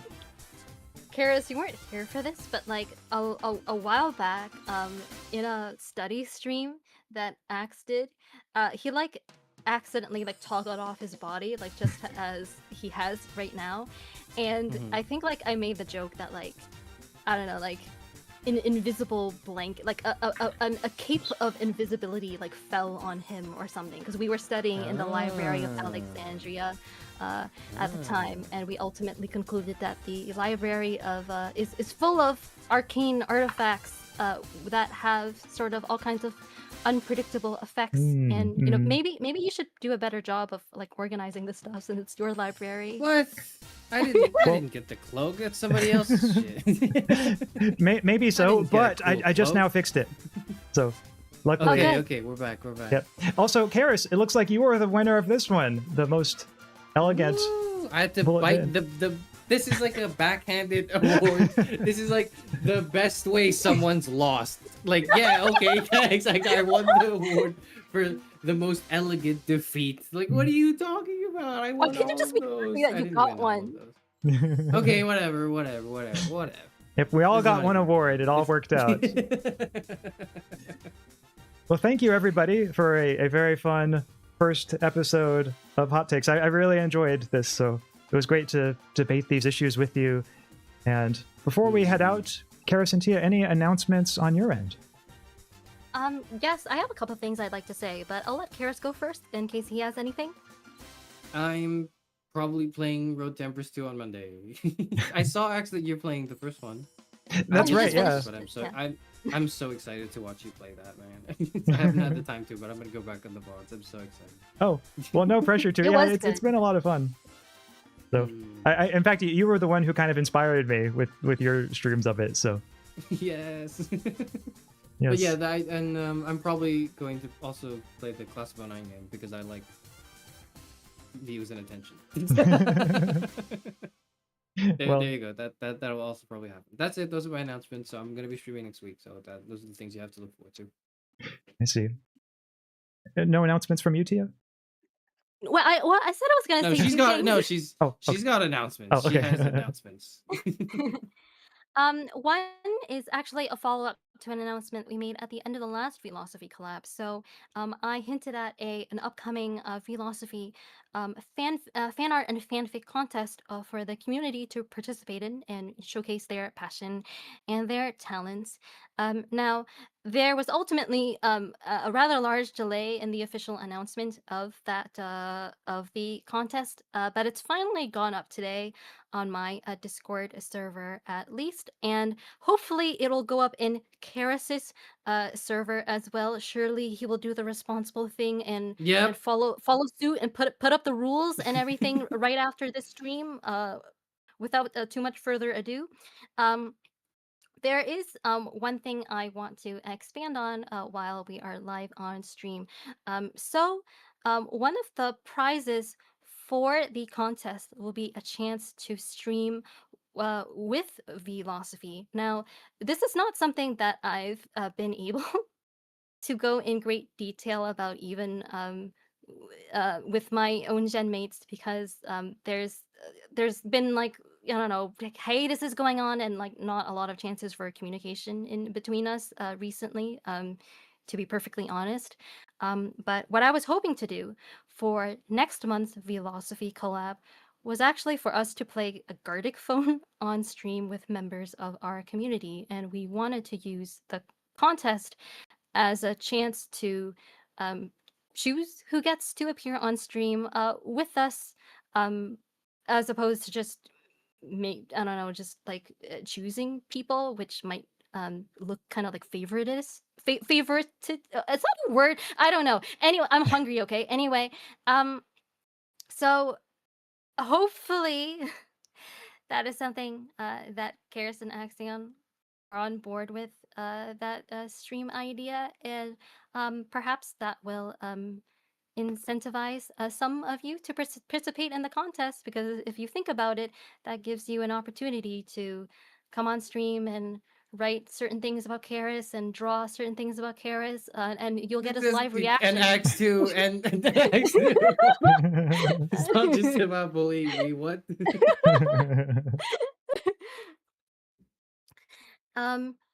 Yeah, so the contest opens today and it closes about 3 weeks from now. For further details, please consult the proper areas on Discord.